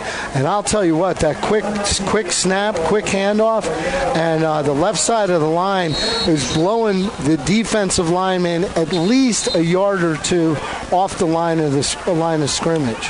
Third down, about 2.5 to go for the first.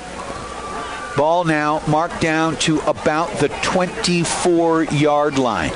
The point here, the key thing here is to hold on to the football. Ball security is huge because you're going to be in 4-down territory. They're not going to go for a 45-yard field goal. They're going to be playing for the first down. Protect the football. Gideon to the right, shot to the left. 2 men in the backfield. Looks like Vandekar and Russell. Vandekar gets the inside handoff, and he is stood up, but he is close to a first down. Not sure about forward progress. Let's see where the spot goes. We got a spot from the near side judge. I think is giving him the first down. Oh, come on! No! Yeah, they're moving it again. Yeah, that's a first down. Really?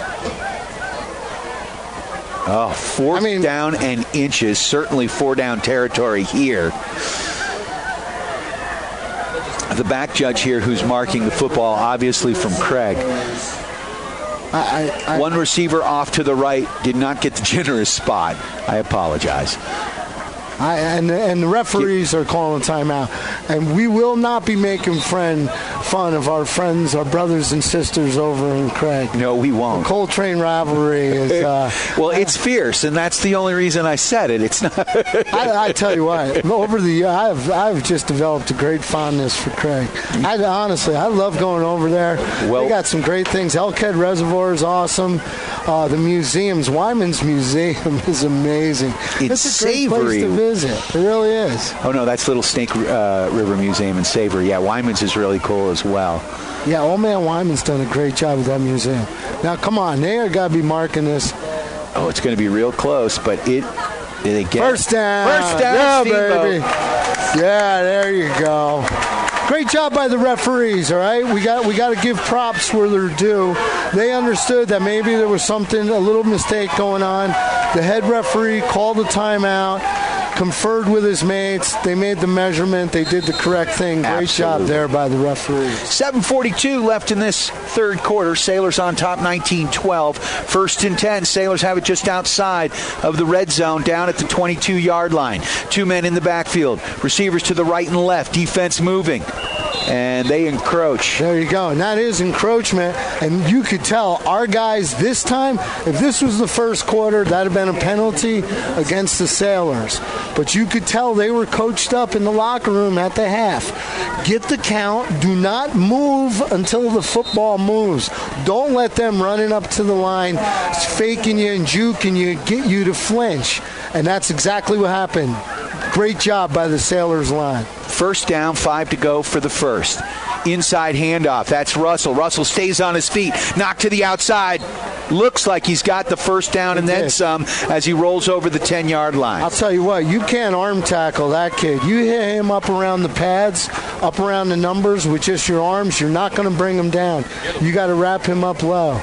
7:09 left in this third quarter. Sailors on top, 19-12. Sailors on the move. They are. They're moving the ball nice. This Sailors offense is looking good right now. Let's hope they can punch it in. And when you're on the move, you don't want to be riding dirty. Mountain View Car Wash, Steamboat's only full-service car wash, right across from Yampa Valley Bank on Highway 40.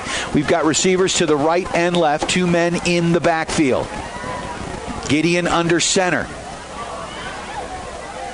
Inside handoff again, and this time Manuel reads it. Sailors fall forward, though, for positive yards, but not many.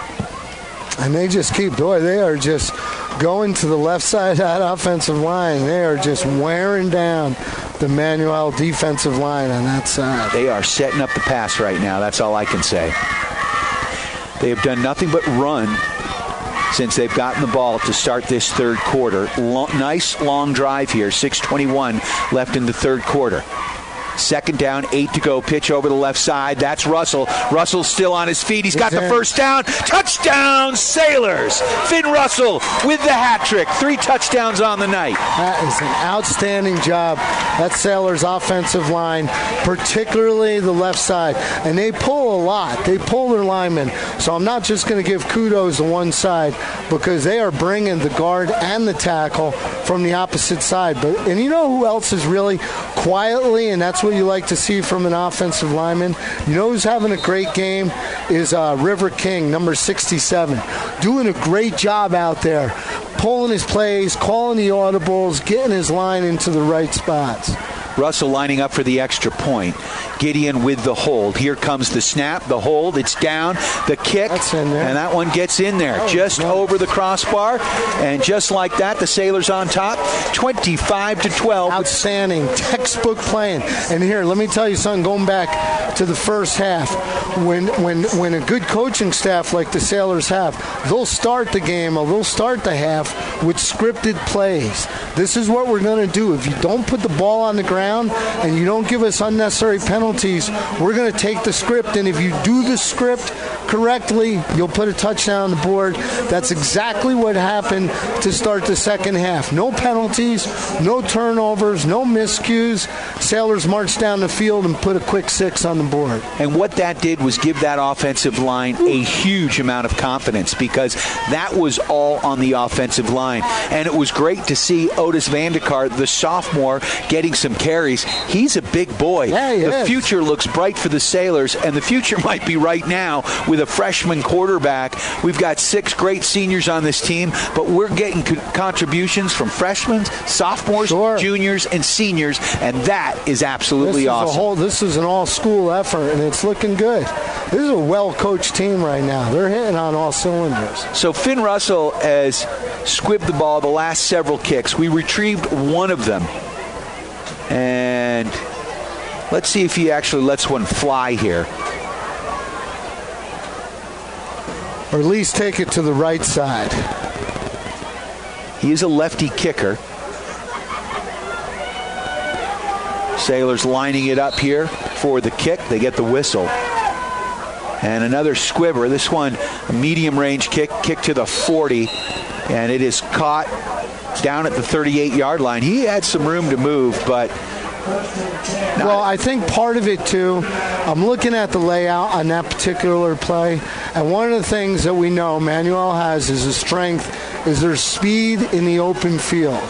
So if you get the ball, if you kick it too deep before your cover men can get down there, if you allow them to set up a play and allow their speed to develop, it could blow up in your face. When you've got Tavon Tolliver and you've got number 25, Miles Lejazen, those two have wheels. They're lined up back there, and there's some scouting that's come out of here. I got a feeling coach is just trying to keep the ball away from those guys. Makes sense, really does. Makes sense. So 1st and 10, inside handoff here from about the 38-yard line, pickup of about 2 yards, just over the 40. 6 minutes and counting left in this third quarter. Sailors on top, 26-12. And again, going back to the kickoff, I think their strategy there is to minimize the damage. If you can bring them down at the 35, between the 35 and 40, you're going to count that as a victory with the speed that the Thunderbolts have on their kick returns. Second down, about 8 to go for the first. Ball just over the 40-yard line. Thunderbolts moving right to left. That's a quarterback keep, and he rolls over the right side and picks up about 4 yards. Yeah, and linebackers got in there quick. He did pick up a few yards, but the linebackers stopped that play in a hurry. Going to bring up third in about 3 or 4 yards. This is a huge play for both sides of the ball. The Sailors are really working with momentum. Manuel, the Thunderbolts have got to get something going. If they get stuffed here and brings up 4th and long, could be tough for them. Third down, about 3.5 to go for the first. Ball marked down at the 45-yard line. Tavon under center. He usually runs from the gun. He's got one man in the backfield. Handoff, Lejazen, and he's got the first down as he launches out over the 50-yard line. And that was a good job. Good open field tackle there, I believe, by number 55, Jack Tracy, making the man-on-man tackle prevented him from picking up much more yardage. But that was a good job, a real good job by the Thunderbolts offensive line. They opened a big hole on the left side. So 1st and 10 here, ball at the 49-yard line of Steamboat. Tackle. You got to tackle.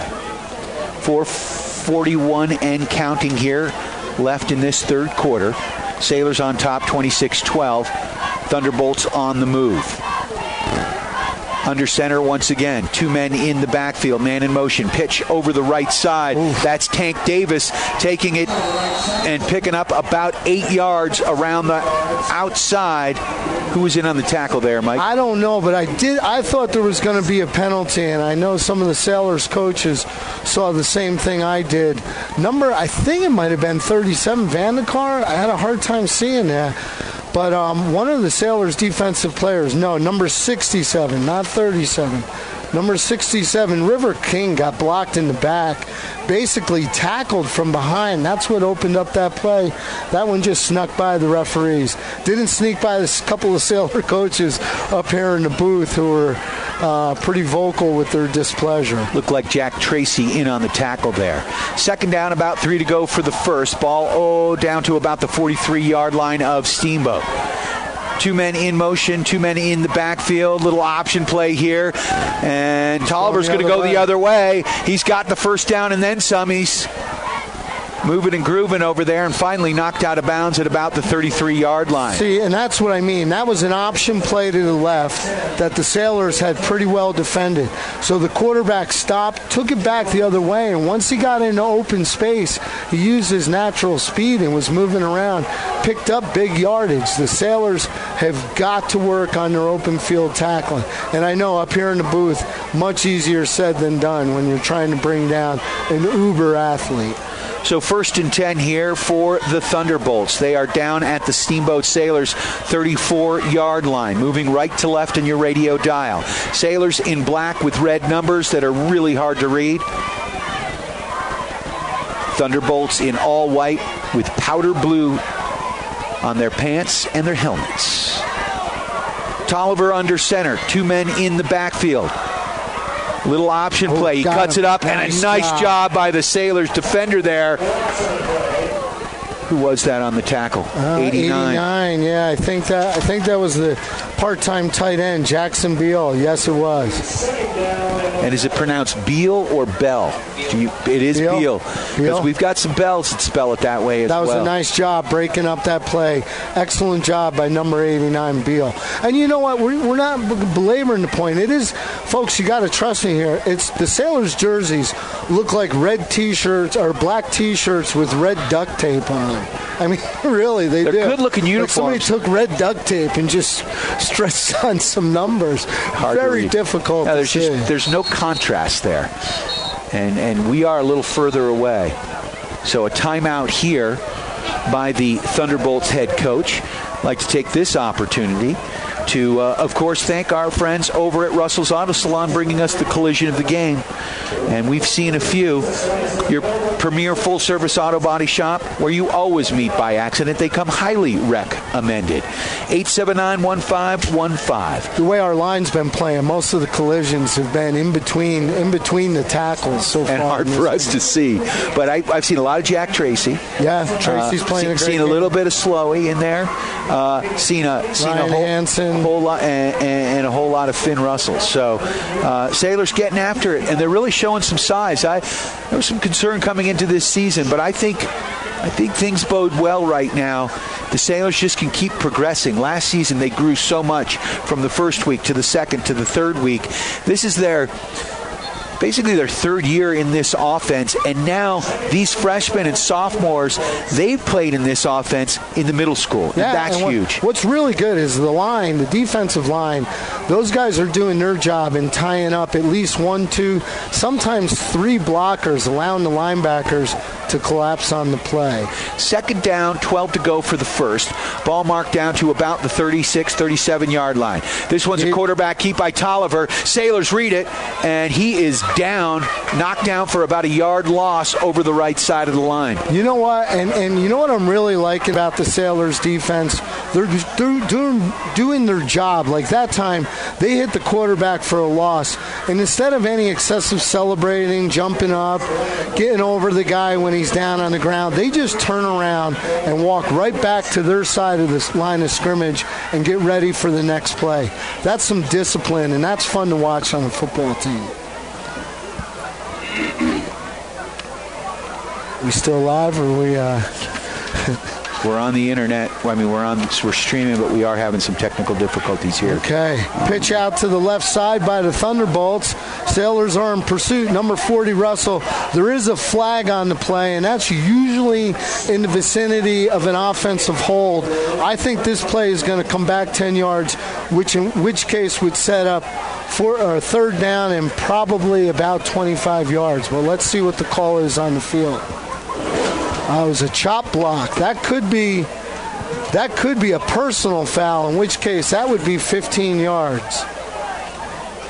And one of the Thunderbolts is really upset with the call, and he's got to be careful. The referees, especially on opening night, they're not going to take with too much extracurricular ad-libbing from any of the players. But that is a 15-yard penalty.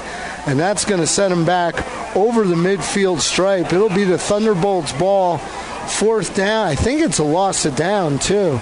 That'll bring up fourth down in about half the field. This will be a definite punting situation for Manuel. No, I think it's going to remain third down. So they'll get one more offensive play. It's going to be third down and about 25 yards to go for the first. Manuel's in the huddle. Sailors are up. They got a four-man defensive line. They're going with a 4-4-3 defense, 4 defensive linemen, 4 linebackers, and 3 defensive backs. You got to watch the pass play. This play is set up to stretch the field by the Thunderbolts. Ball is snapped. Quarterback sets up. He's in a pocket. He's got a little time. He's being flushed out. He's going to try to run it, and he's going to be brought down from behind by number 40, Russell, who's just having an amazing game on both sides of the ball. Russell didn't go for it. So that is going to bring – the quarterback had a little bit of time, but the pocket collapsed on the left side. Quarterback had to take it out to the side, picked up a little bit of yardage, but that's still going to bring up – that's going to be fourth down now and about a little short of 20. So this is definitely going to be a punting situation for the Thunderbolts. Seems to be a little confusion on the Sailors' end as to who's going to be the return man.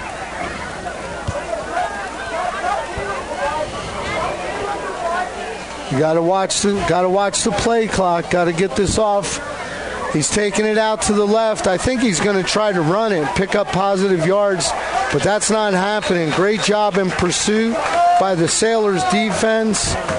They brought the punter down. He tried to get to the outside to run for the first down, which is a little ambitious when it was fourth down and 20. But a great job by the Sailors pursuing the play. That looked to me like Jack Tracy on the tackle, pursuing it out, and number 75, Aiden Story, junior offensive lineman, defensive lineman, getting out there and breaking up that play. Good job by number 75. So the Sailors are going to take over the ball. Going to be first down on about looks like there might have been a little extracurricular activity as well by Manuel. I think they were still chirping about the play before, and that brought up unsportsmanlike conduct penalty against the Thunderbolts, and that gave the Sailors another 15 yards. Gives them excellent field position. They're going to be starting off this next offensive series at the Thunderbolts' own 40-yard line. We apologize those who are listening terrestrially on KTYV Sports on FM at 105.7. We had a minor drop out there, but we are back on. Gideon throwing the ball deep, looking for his brother, and he's got it. And a pickup of about 25, 30 yards on the play, down to the 12. That kid's got hands. Yeah, he does. He went up there with the defender and came down with the ball. Look, that was a good throw from his baby brother, Cade, getting the ball down there. A good 30 or 40-yard toss in the air. But number 2, Cole Gideon, he's got some sweet hands. He's got the ups. He went up for the ball and came down with it. Outstanding job. Cole Gideon, first year playing football here. I think he played some in middle school. 7th grade was his last year. Yeah, I talked to him about it the other night. Last time he played was in 7th grade. He didn't forget how to catch, that's for sure. He's a heck of a skier, and he's also a really good lacrosse player as well. So, little Renaissance man. Love to see it. Senior year, coming out, playing some football with his brother, and he's doing a good job making his little brother look good because he came back for that ball, and that was a heck of a catch. Outstanding way to end the third quarter. Great job by the Sailors. So after 3 quarters of play, your Steamboat Sailors on top 26-12. I'd like to thank our friends, of course, at Steamboat Ace Hardware, the helpful place for hardware, plumbing, tools, grills, garden, and more, offering you knowledgeable advice, helpful service, and quality products. The Paley Group, if you're searching for your own prime real estate, give them a call at 870-0552. Steamboat Resorts by Wyndham Vacation Rentals, if you've got friends coming to town, give them a call at 970-879-8000 for the Locals Connection discount. Also a big shout out to Mountain Mattress and Furniture. Easy to find on Loggers Lane, offering the best prices and service without leaving the valley. Shop local and sleep great. And of course, welcoming my partner back to the booth, Mr. Mike Deemer from Johnny B. Good's Diner, bringing you the shake and bake play of the game. And of course, you always have those tasty milkshakes and so much more. See them downtown on Lincoln. First and 10 for your Steamboat Sailors after that 30-yard pass and catch, Gideon to Gideon. A combination feels like we're going to call a lot. Pitch over to the left side to Finn Russell, who picks up some positive yards on the play, maybe a yard on the stretch play. Good job, too, by number 55, Jack Tracy, pulling out to the left side. We've been calling his number. He's quietly had a fantastic game. Finds himself really smart kid, really good guy. I met him the other night. Really smart. You could tell he's got a cerebral thing going on with the game, and you can see because he's in the right position, in the right place at the right time. So that's going to bring up a second down, 10 to go. Gideon under center. He's got 2 men in the backfield, receivers to the right and left. Shot and Gideon fakes the pitch, blitz. Rolling to his right. He's got a blitz, and he is slammed to the turf for a 10-yard, maybe even longer loss there. Yeah, there was nothing that the Sailors could do about that. Number 25, the 2 defensive linemen, was a great job. The defensive lineman stunted and took up River King, number 67, left the blitz wide open for Miles, number 25. He came right through, and there was nothing Gideon could do about that. Third down and about 20 or so for the first. Gideon under center, receivers to the right and left, 2 men in the backfield, inside handoff to Russell. He bounces out to the left. He's got 5 men on him, and there's penalty flags everywhere. Looks like it's going to be a face match. I believe it is, because it was Russell versus the Thunderbolts basically there. It was him going against literally 6 guys from the defense, and one of them got their hands inside his face mask. Everybody on the field saw it particularly, and thankfully the referees. This is a big plus, a big stroke of luck for the Sailors. So that's going to bring up a third down. No, yeah, it is a face mask, so that is going to go against the defense. It was 2 face mask penalties there. 2 of the guys reached in. They're lucky he didn't rip his head off. You got to do what you got to do, and you got to bring down a guy like Finn Russell, who is a beast. So that picks up a lot of yardage when you're there, and they're going to be in 4th down territory. Now I think it was just they got their hands inside the mask, so it wasn't intentional. So it was a 5-yard. So it was only a 5-yard penalty. That brings up 3rd and about 15 for the first. Sailors are marked down just inside the 20-yard line here. They could pick up 8 to 10 here, set up a shorter 4th down. One man in the backfield, that's Russell. Two receivers to the right, rolling, throws that ball, setting up the screen to Russell. Russell stays on his feet, picks up 5 yards, and he's down inside the 20 to the 14-yard line. And that's exactly what they want, because they're not going to go for a field goal. So they're definitely going to go for it on 4th down. You don't want to try to, you're not going to really try to pick up all the yardage. So you try to pick up 5 to 10 yards. Give yourself at least a puncher's shot on 4th down. So it's 4th and 10 now. I thought he picked up a little bit more there, but again, it's sometimes with there's a lot going on out there on the field, and it's tough to pick up. But it does look like a 4th down and about 10 yards to go for the first. Ball marked down at the 14-yard line of the Thunderbolts. 9:14 left in this 4th and final quarter. Sailors with a commanding 26-12 lead. Big shout out, of course, to our friends at Burlett Roofing. Your full-service contractor specializing in damage restoration from roof damage. Visit them online at burlettroofing.com. What a pleasant night, huh? Absolutely gorgeous. It's getting chilly at night. It is. And I am glad that I went home and got my sweatshirt, because it is brisk out there. I could tell how cold it's getting by the thick coat of all the bears who've been roaming around my downtown neighborhood. They're everywhere. I'm telling you, we have a bear, and I live on Pine Street. We have a bear every single night in our neighborhood. Between 6th and 8th Street on Pine, there's a bear every night, literally. I mean, and everybody's got, I had one neighbor, he's got the bear spray out. He's trying to get him with the spray. We got our garbages chained down, tied down. I don't know what else to do. Well, the Colorado Buffaloes are off to a 7-0 lead against the Colorado State Rams. 9:30 left in the first quarter. Steven Montez completed it to Harris for a 9-yard touchdown, pass and catch. 2 receivers to the right, 1 to the left, 1 man in the backfield. I believe that is Otis Vandekar. Back to pass, fakes the handoff, throws it. He's got a man open. Gideon to Gideon, touchdown. Oh, that was beautiful. I mean, that one was beautiful. He ran a skinny slant from the right side. His brother got the time from the offensive line, and that time Gideon, the younger, threw a dart that connected with his brother. How about this G&G connection? What have they set up tonight? They must have over 100 yards passing and receiving. Easily. Oh, outstanding. That was a beautiful play. And, boy, the offensive line gave number 3, Cade Gideon, all the time he needed to hit his big brother for the touchdown. That is awesome. Something tells me that the Gideon boys are going to be up late tonight. That is awesome.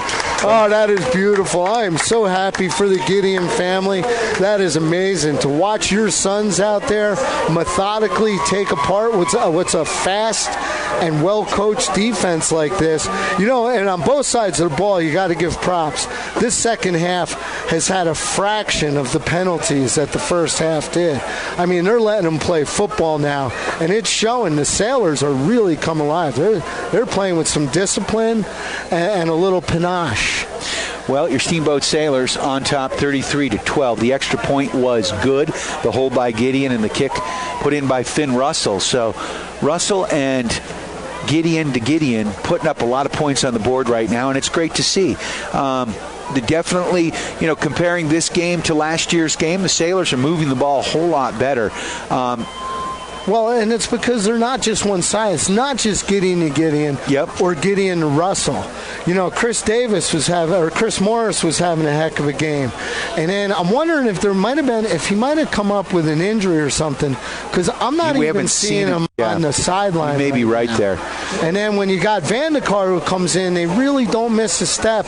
That says a lot for the athletes and the coaches on the team. But I haven't seen number 7, Chris Morris, come in from the locker room, so I'm wondering if there might be a little bit of an injury concern there. We didn't see anything. Little hip problem. We've got a little hip pointer. Some inside information. Hip and thigh. We've got some inside info saying he's got a hip and thigh, but nothing major. No, all right, another high squibber kick here. And again, I think the Sailors are just trying to keep it away from the electric, because they did. Last year when we played them, they had a punt and a kick return for touchdowns. Is that right? These guys are fast. And you know what else it does? Especially, again, in a game, first game of the season, it's a non-conference game. You want your defense to play. You want your defense out there. You want to see what they can do around the midfield stripe. How are they going to react? How are they going to fight? But another thing it accomplishes is it frustrates your opponent. You could see, I was just watching the three or four return men for the Thunderbolts who are deep, and they're not even getting to play, and you could see them getting frustrated, slapping their legs, slapping their pads. They want the ball, and the Sailors just aren't going to give it to them. Tolliver now going from the gun. He's got one man in the backfield with him. Two men on either side, two receivers to either side. Ball on the right hash mark. Moving left to right on your radio dial. Snap, back to pass, throws Flare it to pass. The flat. That one's complete over the left side. First down the sideline. Nice open field tackle as number 1, Tank Davis, was rolling down the sideline. Who came up with that tackle? Is that number 89? All the way back. Who is that deep for the Sailors right now? I want to give him some props because he made an excellent open field tackle. It's either 86 or 89, so I'm going to say Jackson Beal again. I think so. He made an excellent open field tackle, prevented the touchdown. No, it's 86. All the way deep, the deep guy. Safety. From the gun is Tolliver. 2 men to the right, 2 men to the left. Inside handoff. This one's read pretty well by the Steamboat Sailors line as he picks up about 3 yards on the place. Yeah, it looks like Jackson. Is that Jackson Beal? It is, yeah, it looks like Jackson. See, but I'm seeing a 6. I'm seeing a 6. Yeah, jeez Louise. So I apologize for this, but would that be Daniel Raper, number 16? It is. Yeah, that's 16. That's Daniel Raper. Oh, it's not 86. No, that's number 16. Great job in the open field tackle. Finally getting it to you, folks, so our apologies. The sophomore. But number 16, Daniel Raper, making that open field tackle, saved the touchdown. And Tank is a tank. He's got to weigh close to 200 pounds. Little Daniel Raper only weighs about 145. Back to pass. Tolliver steps up in the pocket. Oh, he's moving. Look out. He's fast. Out over. Cuts it back inside. And a nice job there by number 89, Jackson Beal. So that's broken play. Good job by the Sailors defensive line. Pressure the quarterback, broke up the play. He never had a chance to set his feet in the backfield. He had to take off to the sideline. He picked up good yardage, but on a broken play, sometimes that's going to happen. So that's going to bring up a 3rd down, about 3 to go. And a good job by the Sailors defense containing this quarterback because Tolliver is lightning fast. And they have really done a good job keeping this offense in check. 3rd down, 3 to go, 6:48 left in this ball game. Sailors on top, 33-12. 2 receivers off to the left, 2 to the right. From the gun is Tolliver. Scott Lejeune, quick. Oh, that's Tank. Inside handoff there to number 1, Tank Davis. Tank. And he rolled in there for a 1st down here. Yeah, it was a well-designed play. When you had 3rd down and 2, you come in, get that body in motion going to the left side, picked up the easy 1st down. Tank Davis in the backfield again with Tolliver. 2 receivers to the left, 2 to the right, thrown to the flat. That one's complete. Cuts it back inside and picks up about 5 yards. But once again, a good job by your Steamboat Sailors as we had a bit of a flotilla out there. And that's what Manuel's trying to do, is get the ball out to the receivers in the flats and see if they can work something using their speed and athleticism. So that's going to bring up a 2nd down and 3 after the 7-yard pass and catch.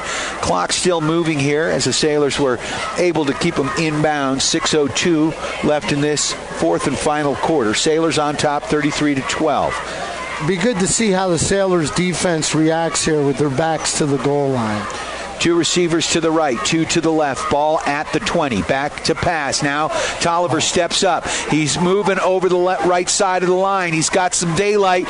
Slides ahead for about 6 or 7 yards. He's going to get the first down, I believe. Yeah, number 12, Ben Bogan. He wants that one back because he had him lined up for an easy shot in the backfield. I think it was 12, Bogan. Yeah, it was. Bogan's a hard hitter. Yeah, number 12, Ben Bogan. He was lining up for the hit, and the quarterback just snuck by him. So it's 1st and goal at the 10-yard line. Ball marked down on the right hash mark. Thunderbolts knocking on the door here of your Steamboat Sailors house. Inside handoff, and a big pickup there down to the 3-yard line by number 25, Miles Lejazen. Lejazen took that one up the middle, and it's going to bring up a 2nd down and goal from the 3. Sailors defense playing up. They're in the end zone, so let's see if they can hold them here. This is good for the team. Good development moment. 2nd and 2. From the 2, throwing over the right side, and nice defensive play on the far side, breaking that one up. Can we get a number? Because Lord knows we can't see it. I think that might have been number 16 again. He's coming closer to us now. No, 61. I want to say 81. Sorry, folks. This is horrible. But I think it was number 81. Joey Burlett. Really good job, though. Yeah, by breaking up the play. And I thought it lined up almost for an interception. He'd still be running down the right sideline. So that brings up a 3rd and goal from the 2-yard line. 2 receivers off to the right, 2 to the left. Tolliver has got number 25, Jason. And I apologize for us not being. I apologize to everybody listening. I know you got skin in the game. You got a dog in this fight, and you want to hear his name called, but we just can't see, especially on the far side in the shadows over there. However, next week I'm bringing some binoculars because I ain't going through this again.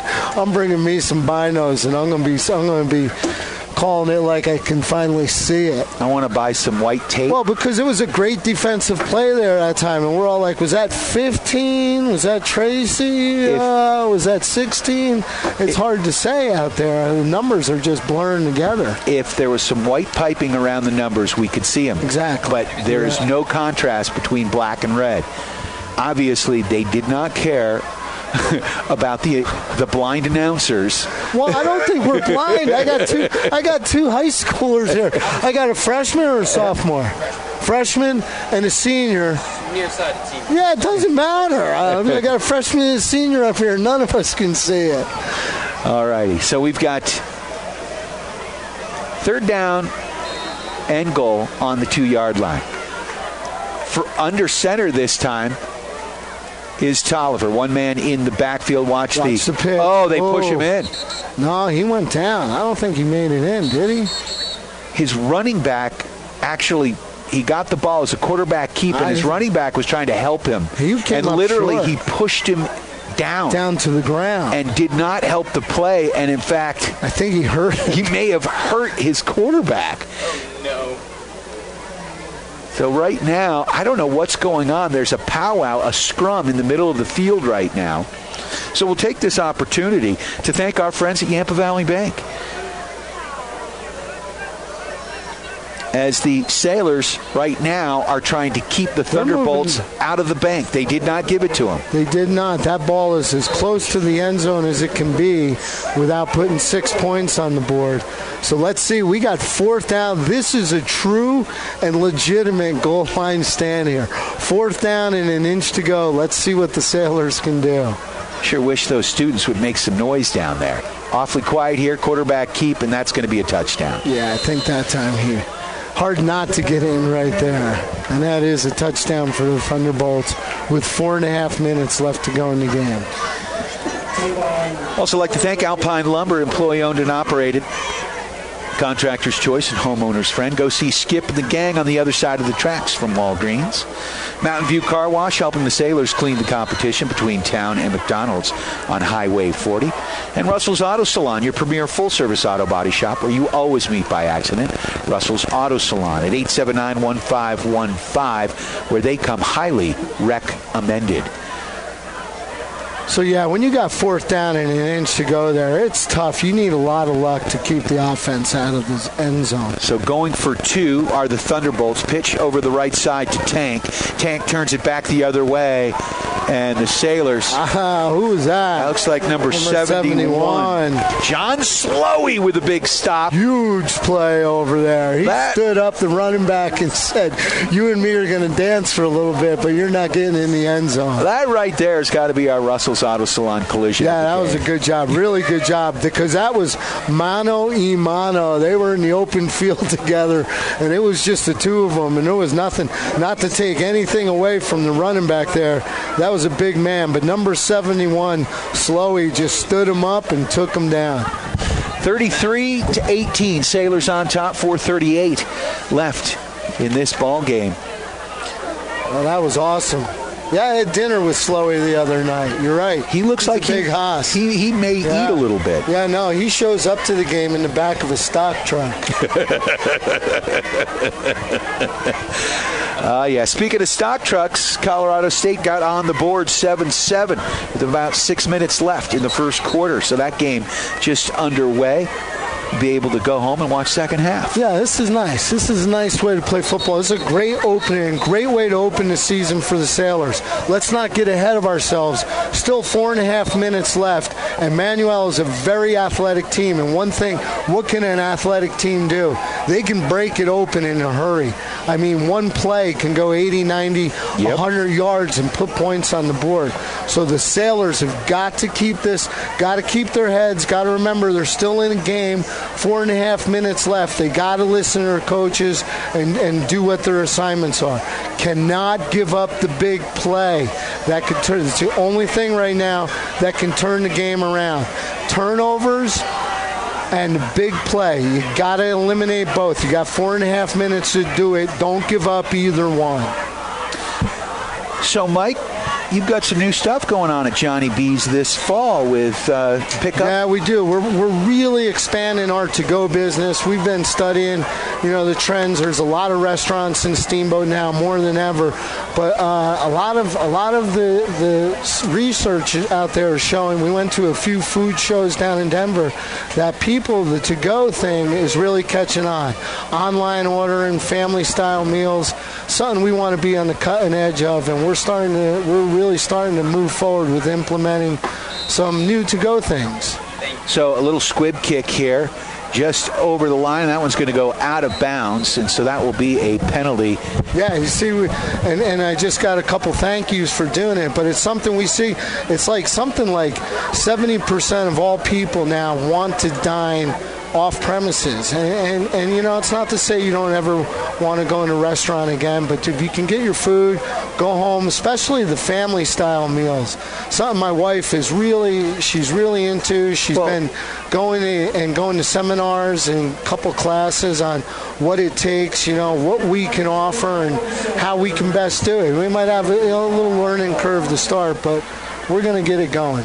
Well, you think about it when you've got two working parents, you got kids doing sports and whatever, it's hard to make meals. And when it's affordable and it's good, that's a good thing. All right, we got receivers to the right and left. Gideon inside handoff. positive yards for your Steamboat Sailors. And Harv, to go back to what you just said, that's really where we started noticing. We went down to Florida to visit my brother and his wife, and they're both very successful business people, professional people, and neither one wants to cook. And they would, either one or the other would call on their way home, get a family-style meal for 4 or 6, depending on what it is. It's affordable, it's quick and easy to do online, and if we can get this going, I really think it's going to be a big hit and could end up helping us and helping out the families of the Yampa Valley. Otis Vandekar, there's a kid who likes to eat. He picks up 3 yards on the play. I love Otis. Love seeing him come in. I know I'm going to make a little extra money when he rolls in the door. 2nd down, 7 to go. Inside handoff there to Russell. Russell spins, picks up a few positive yards there, and that's going to bring up a 3rd and about 5. And that's a great job by the Sailors, because right now they're playing with the clock. The Thunderbolts are playing against it. 3.5 minutes left. Sailors don't really want to put the ball in the air. Minimize the risk of turnover and incomplete, stops the clock. Grind the ball. If they could pick up a 1st down here, that'd be huge. But it is 3rd and long, about 5 yards to go to get the 1st down. 3:20 left in this ball game. Sailors on top, 33-18. 3rd down, 5 to go. Receivers to the right and left. 2 men in the backfield. The freshman Gideon, the quarterback. Gideon pitches over the left side, and Russell's got the 1st down over the 50, 45, and rolls out of bounds. Let's hope he's okay. Looks like he's a little slow to get up, and we don't want to see that. Get him off the field. Yeah. Like, that kid's valuable. On both sides of the football. Great job picking up the 1st down. The only thing, and I know, and I could see the coach. All 5 sides of the football, Mike. Yeah, all exactly. 5 sides. Right. He's been on the field the whole game. That's an invaluable player. And that's something we need to point out to the folks, too. You know, you see these linemen, they're battling in the trenches, and they're doing it through the whole game. Most of them are playing the O-line and the D-line. 2 men in the backfield, receivers to the right and left. 1st and 10 for your Steamboat Sailors. Inside handoff to Vandekar, and he picks up maybe a yard or 2 the hard way, right up the gut. Clock ticking, 2:50 left in this 4th and final quarter. Yeah, but that's just what they want to do. And that was a good job by Vandekar. He's really doing a good job protecting the football. Guys, what grade is Vandekar in? Is a sophomore? Doing a good job, showing a lot of maturity for a sophomore, protecting the football. He knows what he needs to do here. Pick up a little bit of positive yardage. You only need 2 or 3 yards, but most importantly, protect the football. And great job by number 37, Vandekar. Football's his baby. Is it? He loves the game? He doesn't care about his well-being. He'll take care of that football. Good to hear. 2 men in the backfield. Looks like we've got a delay of game against the Steamboat Sailors, which is too bad, as it was 2nd down, 9 to go. But again, I think at this point of the game, when you got 2 minutes left, you're coming up to the 2-minute warning, the guys are getting a little gassed. You can't help but do it. You're going both ways. A lot of these guys, number 55, number 52, they're playing on both sides of the ball. They're just getting a little tired, a little slower getting to their assignment. So 2nd down, 15 to go. Pitch over the right side, dangerous. Russell gets it, rolls, picks up about 5. That was a beautiful play, because it was all about the split seconds there. A split second before number 3, Gideon, was hit in the backfield. He got the pitch out, and it was a split second in front of one of the Thunderbolt defenders before the ball got to number 40, Russell. Otherwise, that ball would have been picked off right in midair. Good job by the Sailors offense. Going to bring up 3rd and long. 3rd down, about 10 to go. Receivers to the right and left. Oh, that was on your Steamboat Sailors far side. Looked like Slowey stepped a little too quickly. So that'll march him back. Trying to get into the play a little too soon. But I think, if I'm not mistaken, that was the first false start penalty of the Sailors of the second half. And they had about 10 in the first quarter. And they really did. They really did. And again, when you get tired, it's not just physical fatigue, it's mental fatigue too. Third down, 15 to go. Ball marked down at the Manuel 46-yard line. Receivers to the right and left, 2 men in the backfield. Gideon, the freshman quarterback, having a great game in his debut. Inside handoff to Finn Russell, who's also had a heck of a game. He spins for 5, and he's close to the original line of scrimmage, a fumble there, but he may have lost the ball. 36 seconds left in this ball game. And obviously, with 36 seconds left, it's not going to change the outcome of the game. I think this one's going to go into the W column for the Sailors. In which case, I'd be a little reticent to have some of my big numbers out there. Number 40, Russell. Heck, even the starting quarterback, number 3, Gideon. I would be thinking about pulling them out of the game. You don't want to see any unnecessary injuries with only 36 seconds left in the game and a 15-point lead. 1st and 10 here for the Thunderbolts. Sailors on top, 33-18 on the turnover. And stepping up and throwing that ball down the left sideline. That one's caught. And it is going to be a first down to the 30-yard line. So a 40-yard pass and catch. That was a pretty pass, boy. I'll tell you what, the quarterback for the Thunderbolts, he had some pressure on him. The pocket was collapsing. He stepped up into it and threw a beautiful pass right on the dime down the left sideline. And that thing only took 3 seconds off the clock. 29 seconds left in this ball game. Sailors on top, 33-18. Certainly a comfortable lead. 3 receivers off to the left. Tolliver from the gun. 1 man in the backfield. 1 receiver on the left in tight as they're on the left hash mark. Man in motion. 4 receivers now off to the right. Rolling to his right. Steps up. Now he's going to run. He's got some room. He's got the first down over the 20. Down the sideline. He's close to the goal line. Touchdown. That was, you could see the fatigue playing into the game because he just, not from him, from the defenders, he just ran around him. I don't think anybody even put a hand on him. He got into that open field and he just ran away from him. So 18 seconds left in this ball game, and all of a sudden it's 33-24.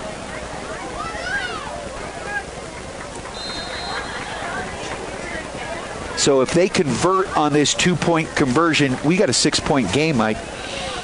No, you're right. It's going to be a touchdown game. So this is huge right here. We need to keep them out. So if they do get the 2, they'll be down by 7. The Sailors have got to protect the football. There is only 18 seconds left. Oh, you're right, 7. And he did. He got the 2-point conversion. And they kind of let him just waltz in. Like I said again, particularly the linemen and the linebackers have been playing on both sides of the ball, and you could see fatigue starting to wear down. That time on the 2-point conversion, the running back just kind of ran into the end zone, standing upright and pretty much unopposed. 18 seconds left. Sailors are up by a touchdown. Got a 7-point lead. They really just got to protect the ball. You protect the ball, you do one snap, you take a knee, and the game is over. Steamboat Sailors football brought to you by Yampa Valley Banks. Steamboat's only and the Valley's only locally owned bank. Member FDIC. They are lending. Also a big shout out to Alpine Lumber, employee owned and operated, the contractor's choice and the homeowner's friend. So shake and bake play of the game. Mike, what would you say?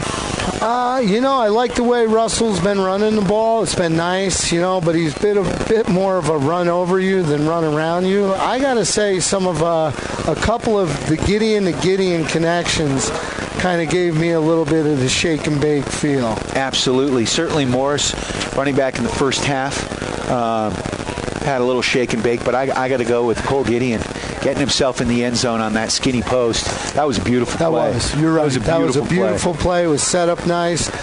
His younger brother threw a dart. It was a great connection. He's throwing some good balls. You see a throw like that, and you know it's going to connect. Sometimes when the long passes, when they get a little air underneath it, there is a split second or two where you got a little moment of hesitation. But luckily, I'll tell you, the hands on number 2, the senior brother, Cole Gideon, he's got some ups, phenomenal athleticism and great hands, and that's been the story of the game, I believe. That and the line's done a remarkable job. So onside kick is sure to happen here. It looks like it's going to go off to the left side. Sailors have their hands team out there right now. Just come up with it, boys. And there's the squibber. Offsides? I think it was offsides. Offsides on the kicking team, so that's going to set them back another 5 yards, which is helpful. I mean, Sailors have been dominant. I know the score doesn't show it. They're only up by a touchdown, but really, they've been dominant. Most of Emmanuel's big plays have come from a pocket collapsing, the quarterback scrambling around, and getting out there in the open field, and his speed is remarkable. The Sailors have had a tough time dragging him down.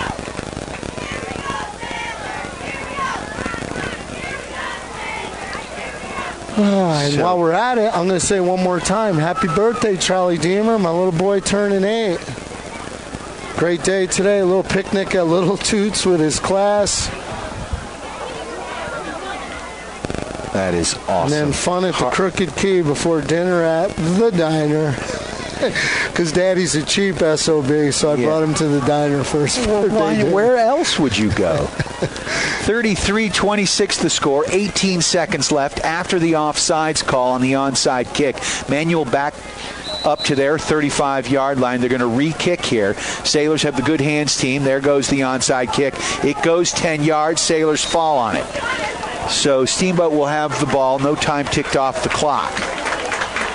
And who is that came up with the ball? I think that was number 85. Is that correct? Will Russell? Number 85 coming up with the ball. Looks that way. Yep. Number 85, Will Russell, coming up with the ball. That's what's the beauty about football being a team sport. We haven't called number 85. We haven't called Russell's number through most of the game. And there he is. He comes up with a play that could ace the game and put a little hash mark in the W column for his Steamboat Sailors. Good job. Number 85, Will Russell. What year is he? He's a junior. I was wondering the same thing. Yeah. He's not a brother to number 40, he's Finn not. Russell, is he? I do not believe so. I think he's got a younger brother. Does Finn. So Sailors are going to take the knee, and the clock's going to wind down here, and I don't think there's anything Manuel can do about it. And that does it. So the Steamboat Sailors outstanding open the season at Gardner Field with a 33-26 victory over the Manuel Thunderbolts. A nice win, a little ugly in the first quarter, but things corrected themselves. A great job by the referees, great job by both teams and coaches. I think everyone can go home proud here, and your Steamboat Sailors have got a one in the win column. I haven't been up here in the booth since in about 5 or 6 years now, and even a few years prior to that. I don't think the Sailors put 33 points up in the first 6 games of the season combined in some of those years. So to see 33 go up with a somewhat off-kilter kicking game is outstanding. A great job. I'm proud of these guys. They played smart. They played strong. They made the adjustments they needed to at the half. They played like a team. More importantly, a disciplined team. And I'm happy for them, man. It's a great way to start the season, and it's been a lot of fun. Absolutely. You are tuned to Steamboat Sailors football on your Steamboat Sailors Sports Connection. KTYV Sports on FM at 105.7 and on the World Wide Web at steamboatradio.com. Of course, you can watch these games if the technology gods smile on us on YouTube at the Steamboat Radio YouTube channel. Thanks again to all of our sponsors and my partner here, Mr. Mike Deemer from Johnny B. Good's Diner. Thanks so much for taking the time. It's my pleasure. This has been fun. I'm happy to be back. I like our mates up here in the booth. Everybody was helpful. This is, I'll bring binoculars next week so we're not all struggling. I need to just strap them to my head. But I will have some binos next week. I got to extra pair. So you and I will all have them, and hopefully as the season progresses, we all get better. Us up here in the booth, the coaches, the players, everyone involved, and we can continue to hit on all cylinders. Absolutely. It's Steamboat Sailors football. Don't forget tomorrow, 11 a.m., the Steamboat Sailors boys soccer team kicks off their season against the Rifle Bears. Vlad and Chase will have the call right here on KTYV. Sports on FM at 105.7 and on the World Wide Web at SteamboatRadio.com. Good job. I got a birthday. Get on it. Get on it. Thanks. Good job, man. Good job, buddy. You too. Have a good one.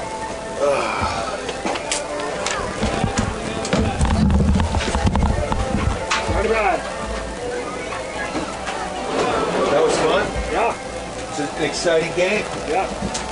David left quickly. His boys are going to be celebrating all night. How about that freshman quarterback? That's one pass over there. That skinny post where he'd step up and drill. Yeah. That's his best pass of the night. No doubt. I mean, and it was a little shaky to start, but we'll take that. I'm like, you guys are the confidence that they just got. Oh, it's huge. Absolutely huge. Here, you want to hear your app? Sure. See if I can find it. I sent it. I think I don't know if I actually. I don't think I actually have your new email, but I may. It's Cody at Victor Oh shoot! I sent it from the production account. So anyway, I found a good elk nice. So edited you together. It was perfect. I sped you up just a little bit, which was good. You're reading slow and deliberate, but I sped you up, get the elk bugle in, but it sounded good. So, and it looks like you guys are doing a much bigger.